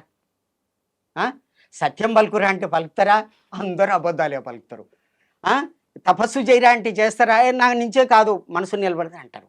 దానం చేయరా అంటే నువ్వు చేయి, నాకెందుకు, నేనేం చేస్తా. ఉమ్, ఈ 4 గుణాలు ఎప్పుడైతే ఉంటాయో దాన్ని సత్యయుగము అంటారు. ఉమ్, ఇప్పుడు అమ్మగారు వచ్చిన తర్వాత అందరూ భక్తులు అయ్యారు. అప్పుడున్నటువంటి కలి యొక్క ఉధృతి ఇప్పుడు లేదు. అందరూ యజ్ఞం చేస్తున్నారు, యాగం చేస్తున్నారు, పూజలు చేస్తున్నారు. ఇది పాపం అంటురు, ఇది పుణ్యం అంటురు, దానాలు చేస్తున్నారు. ఇది కూడా దీన్ని ఏమంటారు? కలియుగం పోయింది, సత్యయుగానికి మార్పు జరుగుతుంది అని. కానీ ఒకటి ఏంటంటే, ఒక షాపులకు వేరు మీరు అయితే వాడు మర్చిపోయి ఒక 10,000 సొమ్ము నీకు ఇస్తాడు. దొరికింది కదా అని చెప్పి ఒక 100 రూపాయలు ఇచ్చి అది సంతోషంగా వానికి తెలియదని చెప్పి నువ్వు ఇంటికి తీసుకొస్తావు. ఆ భావన పోవాలి. ఓకే. ఆ భావన పోయినప్పుడే సత్యయోగం వస్తుంది. అది ఎప్పుడు వస్తుంది అంటే ఇది చెప్తున్నాడు. అది మీనరాశిలో శని ప్రవేశించినప్పుడు 2.5 సంవత్సరాలు నీచులంతా కూడా పోతారు. మేషరాశికు ఎప్పుడు వస్తుండు? 3/6/2027కు వస్తున్నాడు. వచ్చి 7/8/2029 వరకు ఉంటాడు. అప్పుడు కొద్దిగా మాత్రమే మేలు జరుగుతుంది. భయంకరమైనటువంటి స్థితి జరుగుద్ది లోకం మీద. మన భారతదేశంలో మాత్రం 2027 నుంచి 29 ఈ 2 సంవత్సరాల మధ్య 2.5 సంవత్సరాల మధ్యకాలం ప్రపంచం అంతా కూడా ఇదైతుంది. మన యొక్క భారతదేశం వ్యక్తే ప్రపంచానికి అధిపతి అవుతాడు. రాజుల కాలం పోయింది. రాజరికాలు కొన్ని దేశాలకే ఉన్నాయి, వాళ్ళు పోతారు. అంతే కదా. ఇప్పుడు రాజుల కాలం లేదు. ఆయన ఏమని చెప్పిండు? రాజుల కాలం పోతుంది అన్నప్పుడు పంచాయతీ రాజ్యం వస్తుంది అన్నాడు. పంచాయతీ రచ్చకొట్టములందు మొత్తుకునేరు అని రాశాడు. రచ్చకొట్టములు అంటే పంచాయతీ రాజ్యాలు వస్తుంది, రాజుల కాలం పోతుంది, పంచాయతీ రాజ్యం వస్తుంది అని క్లియర్గా రాశాడు. తర్వాత బస్సులు వస్తాయి. హరి నీల తామ్ర శకటములు ఊర్లకు ఊరికేనుమా అంటాడు. అంటే బస్సులు అన్నీ తిరుగుతుంటాయి. అప్పుడు ఉన్నాయా? విమానాలు నడుస్తాయి అన్నాడు. వచ్చినాయి కదా. సూత్రప్రాయంబుగా పట్టాలు వేసి పొగబండ్లు నడిపిస్తారు అన్నాడు. నడిపించింది కదా. ఉత్తర దేశాన సత్తుగా ప్రజలంతా కత్తులతో వేటలాడేరు, మా కత్తులతో పొడుచుకొని చేస్తారు. చదివింది కదా. ఉత్తరా దేశాన వైశ్యకులామందు ఉత్తమ గాంధీ ఒకడు పుట్టేనమా. వైశ్యకునవుడు ఆయన పుట్టిండు కదా. ఏ ఆడ జరగలేదు, జరిగినాయి కదా. కానీ కొన్ని బ్రహ్మంగారు చెప్పిన అంటే జరగనివి కూడా ఉన్నాయి అంటారు కదా. అంటే జరుగుతాయి అని అర్థం కదా. జరగనివి ఉన్నాయి, జరుగుతాయి అని అర్థం కదా. అయితే ఆ విధంగా జరుగుద్ది. తర్వాత కించిత్తు కొద్దిగా మన భారత్, కానీ హైదరాబాద్ మాత్రం చాలా బాగుంటుంది. ఇక్కడనే కృష్ణా గోదావరి మధ్య, ఈ కృష్ణా గోదావరి మధ్యలో భగవంతుడు జన్మిస్తాడు. ఈ ప్రాంతంలో తిరుగుతాడు. ఇక్కడనే కదా పుట్టింది అమ్మ. ఈ మధ్య భాగంలోనే అమ్మ పుట్టింది. అట్లాగే వారణాసి అంతుమేమయం, వారణాసి వరకు కూడా నేనే చూసుకుంటా. గౌతమం చేయవా, నేను చూసుకుంటాను. తర్వాత బాదామి ఏకమే రాజ్యం. బాదామి అంటే బెంగళూరు దగ్గర ఉంటుంది, అంతవరకు చూస్తాను. అదే కాకుండా కావేరి గిరిజాతోయం వైకుంఠ రంగ మందిరం అంతవరకు కూడా, అంటే రామేశ్వరం వరకు కూడా నేను పరిపాలన చేస్తాను. నా భక్తుల్ని రక్షించుకుంటాను. మిగతా వాళ్ళంతా కూడా పాపాత్ములంతా నాశనం అవుతారు. ఇది జరుగుద్ది, జరిగి తీరుతుంది. సత్యం సత్యం న సంశయ. ఈ విధంగా జరుగుతుంది. ఇప్పుడు 29 తర్వాత ఈ 29 ఇదైన తర్వాత వృషభ రాశికి శని ప్రవేశం అవుతాడు. ఎప్పుడు అంటే 8/8/2029కి ప్రవేశించి 30/5/2032 వరకు ఉంటున్నాడు. అప్పుడు ఏం జరుగుద్ది? బాంబింగ్ జరుగుద్ది. ఎక్కడ? మన భారతదేశానికి ఈశాన్య మూలం అంటే కలకత్తా. కలకత్తాలో గంగా నది అక్కడ పోయిన తర్వాత ఉగ్లీ అని పేరు పిలుస్తారు గంగా నదిని. ఆ ఉగ్లీలో ఆ ప్రాంతంలో బాంబింగ్ అవుతుంది. అక్కడ విషగాలి మొదలవుతుంది. ఆ గాలి అంతా కూడా మన భారతదేశానికి ఇదంతా చుట్టుకుంటుంది. ఆ గాలి పీల్చగానే అందరు చేస్తారు. చైనా తోటి వచ్చేటటువంటి అవకాశం ఉన్నది. అంటే కానీ భగవంతుడు తప్పియొచ్చు. అది కూడా వచ్చేటటువంటి ప్రమాదం తప్పియడానికే కదా పూజలు చేస్తాం మనం. గ్రహ దోషాలు ఇవన్నీ ఎందుకు చేస్తాం? ఆయన పూజ చేస్తే ఇట్లా అవుతుంది, ఈయన పూజ చేస్తే అట్లా అవుతుంది అంటే అవుతుంది, నిజమే. ఆ దోషాలు కూడా తొలగియొచ్చు. అకాల మృత్యుహరణం అని పూజలో మనం అంటాం కదా, ఆ పూజ చేస్తాం కదా. అకాలంగా వచ్చేటటువంటి మృత్యువులు కూడా పూజ వల్ల తొలగిపోతాయని అర్థం కదా. ఇది కూడా భగవంతుడు తొలగియవచ్చు. కానీ ఇట్లా ఉంటుంది అది. అప్పుడు యుద్ధం జరగవచ్చు. అయినా సరే బాంబింగ్ అయినా సరే ఇక్కడ ఉన్నటువంటి భగవంతుడు దాన్ని నిరోధిస్తాడు. అక్కడ చూడండి ఒకటి పాకిస్తాన్లో చేసినటువంటి బాంబులు అన్నీ కూడా మన భారతదేశానికి పక్కన ఉన్నటువంటి ఒక దేవాలయం ఉంది. ఆ దేవాలయం దగ్గర పడినటువంటి బాంబులు పేలవు. ఆ తల్లి కాపాడుతుంది అంటే మన దగ్గర ధర్మం ఉందనే కదా. అవునా కాదా? ఈ సాక్ష్యం అండి ఇది. మీరు చూడొచ్చు. అట్లాగే ఇక్కడ ఉన్నటువంటి భగవంతుడు ఎవరు ఎటువంటి బాంబులు వేసినా సరే ఆయన రక్షిస్తాడు. ఎట్లా శ్రీకృష్ణుడు అర్జునుడు రక్షించలే, ఎటువంటి ఇది బాణాలు వేసినా కానీ అన్ని లేకుండా ఆంజనేయ స్వామిని పెట్టి ఇది చేసిండు కదా. చివరికి అర్జునుడికి చెప్పడానికి ఆంజనేయ యువతలకి రాగానే రమ్మనంగానే వచ్చిండు. ఆ యొక్క రథమే పేలిపోయి ఆ విధంగా జరుగుద్ది. భగవంతుడు రక్షిస్తాడు. కలికి భగవానుడు పుట్టాడు. అమ్మనే కాదు మళ్ళా తాను వస్తా అన్నాడు కదా. ముందు కదా పంపిడు, తర్వాత వస్తా అన్నాడు కదా. మళ్ళీ అదే గ్రహస్థితి. ఏది? చంద్రుడు, సూర్యుడు, గురువు ఏకరాశిలో సమస్యంతి అని చెప్పుకున్నాం కదా. మళ్ళీ 12/8/2026 నాడు మళ్ళా వస్తుంది. సేమ్ అదే గ్రహస్థితి. దానివల్ల అది అంటే ఈ మధ్యకాలాన్ని సంధికాలం అంటారు. దానికంటే ముందు కలికి భగవానుడు ఆయనే పుట్టాలి. ఎవరు? మహావిష్ణువే పుట్టాలి. ఒరిస్సాలో పుట్టాడు. ఒరిస్సాలో పుట్టాడు. ఆ భవిష్యమాలిక గురించి ఇది కాలజ్ఞానం ఎట్లా వీరబ్రహ్మేంద్ర స్వామి రాసిండో, శ్రీకృష్ణుని యొక్క స్నేహితులు 5గురు వారి యొక్క అంశతోటి పుట్టి పూరి జగన్నాథులో కూర్చొని వటవృక్షం కింద కూర్చొని భవిష్యమాలిక అనే గ్రంథాన్ని రాసిండ్రు. ఎప్పుడు జరిగింది ఇదంతా? ఏ సంవత్సరంలో? 1485 తర్వాత జరిగింది. అయితే రాసిన దాంట్లో ఏముంది? ఇప్పుడు జరిగేదంతా కూడా రాసింది. పాకిస్తాన్ అనే పేరు ఉంది, అప్పుడు లేనే లేదు పాకిస్తాన్ అని పేరు రాసినాడు. అవన్నీ కూడా క్లియర్గా రాసింది. అది కూడా నేను చదివాను. భవిష్యత్ పురాణం చదివాను, భవిష్యమాలిక చదివాను, ఇటు భాగవతం చదివాను, భగవద్గీత చదివాను, ఈ కాలజ్ఞానం చదివాను. ఏ పురాణాల్లో కూడా ఏ గ్రంథాల నుంచి ఈ విధంగా ఉన్నదో అదంతా కూడా చదివి మేము ముందు కూర్చున్నాను. తల్లి ఒట్టిగా రాలేదు, నేను గట్టిగా వచ్చే అందరికీ కూడా చెప్పడానికి వచ్చాను. తర్వాత ఈశాన్యముల నుంచి ఈ విధంగా జరుగుతుంది అన్నాడు. అది రావచ్చు, వస్తుంది. భగవంతుడు రక్షిస్తాడు మన భారతదేశం వాళ్ళని. కానీ నమ్మకతోటి ఉండాలి. ఓం నమో భగవతే వాసుదేవాయ ఇదే చెప్పిండు. ఓం నమో భగవతే వాసుదేవాయ అను అదే వెళ్ళిపోతుంది అంతే. అక్కడ మాలికలో ఏమని చెప్పిండంటే మాధవాయ నమః అంటే వెళ్ళిపోతుందట అంతే. అవి ఏమి కావు, నీళ్ళైపోతాయి. భగవంతుడు రక్షిస్తాడు.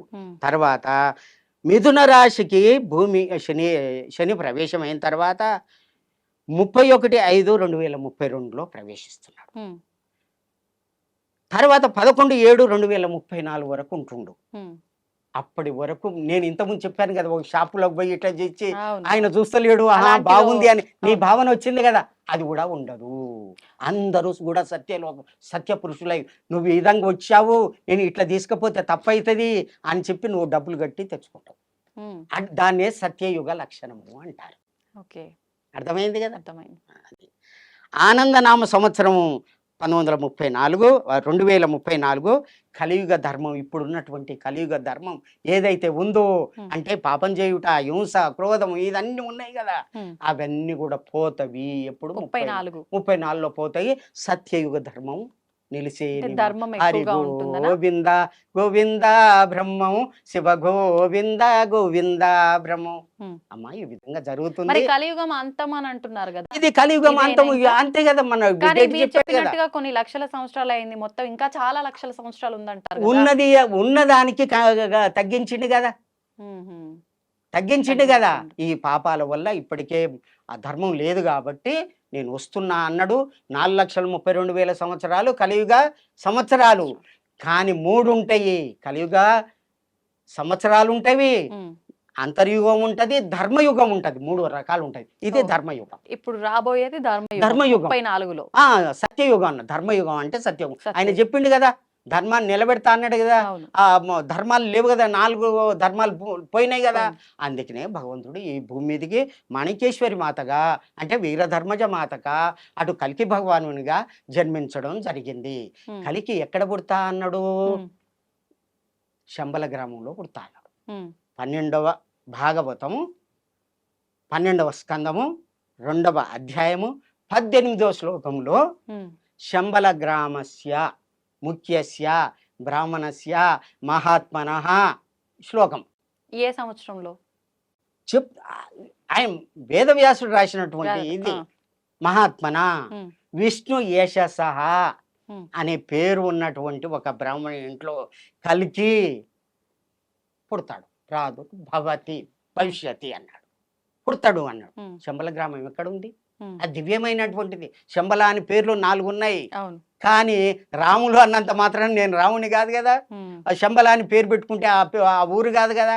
అది దివ్యమైనటువంటి గ్రామం అది. హ్మ్. ఆ గ్రామంలో పుడతాడన్నాడు. హ్మ్. ఆ విధంగా వారిని పంపడం జరిగింది, జన్మించడం జరిగింది. వారికి 19 సంవత్సరాలు ఇప్పుడు. ఇప్పుడు ఉమ్. ఎట్లా ఉన్నాయి అనుకున్నావు వాళ్ళకి అతని యొక్క కండ్లు? మీరు చూసారా? ఎంత అందంగా ఉన్నాయో, హ్మ్. చాలా అందమైనటువంటి కండ్లు. హ్మ్. అజానుభావం అరవింద దళాయతాక్షం. ఎందుకు ఆయన ఇంకా బయటికి రాలేదు మరి? జన ఆ! టైం రాలేదు. హ్మ్. చాలా చక్కటి బ్రాహ్మణ వంశంలోనే పుట్టాడు. ఎప్పుడు బయటకొస్తారు సమాజం దృష్టికి? ఇప్పుడు వస్తుంది, టైం వచ్చేస్తుంది. అందరికి భక్తులకు దర్శనం ఇస్తాడు. హ్మ్. అంటే ఎంత సమయం ఉంది? ఇంకా 28. 28 సంవత్సరాలా? ఏ- ఆ! ఇప్పుడు మేము చూస్తున్నాం, పోతున్నాం, దర్శనం చేసుకుంటాం. మేము. మాకు మాకు పర్మిషన్ ఉంది. ఆ! మేము పోతున్నాం, చూస్తున్నాం.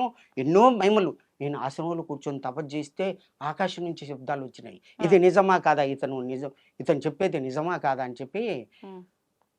13/3/2022 అనుకుంటా, మధ్యరాత్రి 1కి కూర్చున్నాను. వీళ్ళంతా చెప్పేది నిజమా కాదా అని. హ్మ్. నాకు వాస్తవం, నేను తప్పు చెప్పే అబద్ధం ఆడే అవసరం లేదు. మహావిష్ణువు యొక్క దర్శనం జరిగింది. మహావిష్ణువు దర్శనం. దర్శనం జరిగింది. హ్మ్. అంటే వాళ్ళకి ఫోన్ చేశాను. హ్మ్. ఫోన్ చేసి ఎవరికి? ఇక్కడ ఈ అడ్రస్‌లో పుట్టినటువంటి ఎవరైతే బ్రాహ్మణ కుటుంబంలో పుట్టినో జన్మించారో వాళ్ళకు వాళ్ళకి. వాళ్ళకు ఫోన్ చేయడం జరిగింది. వాళ్ళ నంబర్ మీ దగ్గరికెలా వచ్చింది? భవిష్యమాలిక అని ఇది వస్తుంది. నెట్‌లో వస్తుంది చూడండి మీరు. హ్మ్. హ్మ్. భవిష్యమాలిక అదంతా కూడా ఎవరు ప్రచారం చేస్తున్నారు అదంతా వస్తుంది. నంబర్‌లు కూడా ఉన్నాయి. హ్మ్. నేను ఫోన్ చేయడం జరిగింది. నాకిట్లా జరిగింది, ఇది నిజం అనిపిస్తుంది. హ్మ్. నేను యోగ సాధనలో ఉన్నాను. మహావతార్ బాబాను చూశాను. హ్మ్. నిధివనంలో రాధామాతను చూశాను. హ్మ్. ఇక్కడ 2016లో భ్రమరమ్మ మాతను కూడా నేను దర్శనం చేసుకున్నా. నేను యోగ సాధన తుమ్ కౌన్ హై బాబా, నువ్వెవరు? హ్మ్. ఎట్లా అంటే నేను ఒక యోగ సాధకుడిని. నాకు ఇట్లా దర్శనమైంది. హ్మ్. ఆ స్వామివారిని చూడాలని అనుకుంటున్నాను అంటే అప్పుడు పర్మిషన్ తీసుకున్నారు. తర్వాత నాకు అనుమతి ఇచ్చారు దర్శనానికి. హ్మ్. టెస్ట్ చేస్తారు ముందుగత. వారు సరే అంటేనే తీసుకుపోతారు, దర్శనం ఇస్తారు. వారు అంటేనే. ఆ జన్మించిన వారికి తెలుసా నేను పలానా వ్యక్తిని ఇలా జన్మించానని? ఎందుకు తెలవదు? హ్మ్. లేకుంటే అతను భగవంతుడు ఎట్లయితాడు? కాదు కదా. హ్మ్. మామూలు వ్యక్తిని నువ్వు భగవంతుడంటే అతను ఒప్పుకుంటాడా? మరి అది కాదు. అట్లాంటివన్నీ కూడా మళ్ళా రెండో నాడు ఏం జరిగిందంటే, హ్మ్. మూడో నాడు ఏం జరిగిందంటే ఆకాశం నుంచి శబ్దం వస్తుంది. హ్మ్. ఎవ్వరు లేరు. నా ఆశ్రమంలో ఎవరు ఉండరు. హ్మ్. ఊరికి చాలా దూరంలో ఉన్నాను. అక్కడ 1కి మధ్యాహ్నం 1కి ఇట్లా ధ్యానం చేసుకుంటూ ఇట్లా కూర్చున్నాను. హ్మ్. కూర్చుంటే ఆకాశం నుంచి గురూజీ నమస్కార్, స్వామీజీ నమస్కార్, స్వామీజీ నమస్కార్ అని. హ్మ్. నేనెంతటి వాడిని, నాకు నమస్కారం చెప్పేవాడు ఎవరు ఉండరు. హ్మ్. ఇదంతా ఏంది లీల అని చెప్పి నా మొత్తం తిరిగి చూస్తే ఎవరు లేరు. ఉమ్, ఇదే మాట అక్కడికి పోయి వారిని అడిగిన ఆ, అడిగితే అవు మై బులాయ తుమారే తుమ్ సేవా కర్నే కా హాయ్, ఉమ్, సేవ చేసేది ఉన్నది. ఇదంతా సేవనే, భగవంతుని సేవ ఇది. భగవంతుని మాలిక గురించి ప్రచారం చేస్తున్నా, ఉమ్, కాలజ్ఞానం గురించి ప్రచారం చేస్తున్నా, భగవంతుడు పంపిస్తే వచ్చినా అని చెప్తున్నా కదా. అవును. ఇది చెప్పటానికే నా జన్మ ఉమ్, అని భక్తులకు మనవి చేస్తున్నా. జై సద్గురు రూపరహిత వీరధర్మజ మాతాకి జై, వీర బ్రహ్మేంద్ర స్వామికి జై. ధన్యవాదాలండి. నమస్తే. ధన్యవాదాలు. సర్వే జనా సుఖినో భవంతు. దీన్ని తవ్వండి, తవ్వుతూనే శివలింగం. పరమాత్మకు జీవా సరే దాన్ని అట్లా కప్పేసేయండి, చూపించదండి. Krishna is there. మూర్తి పూజ కాదు, సాక్షాత్ బ్రజేంద్ర నందన భగవాన్ ఉన్నారు మూర్తిలో. ఏమీ ఆశించకుండా ఆరాధించే వాళ్ళు కూడా ఉన్నారా ప్రభుజీ? నిజమైన భక్తి అంటే మనకి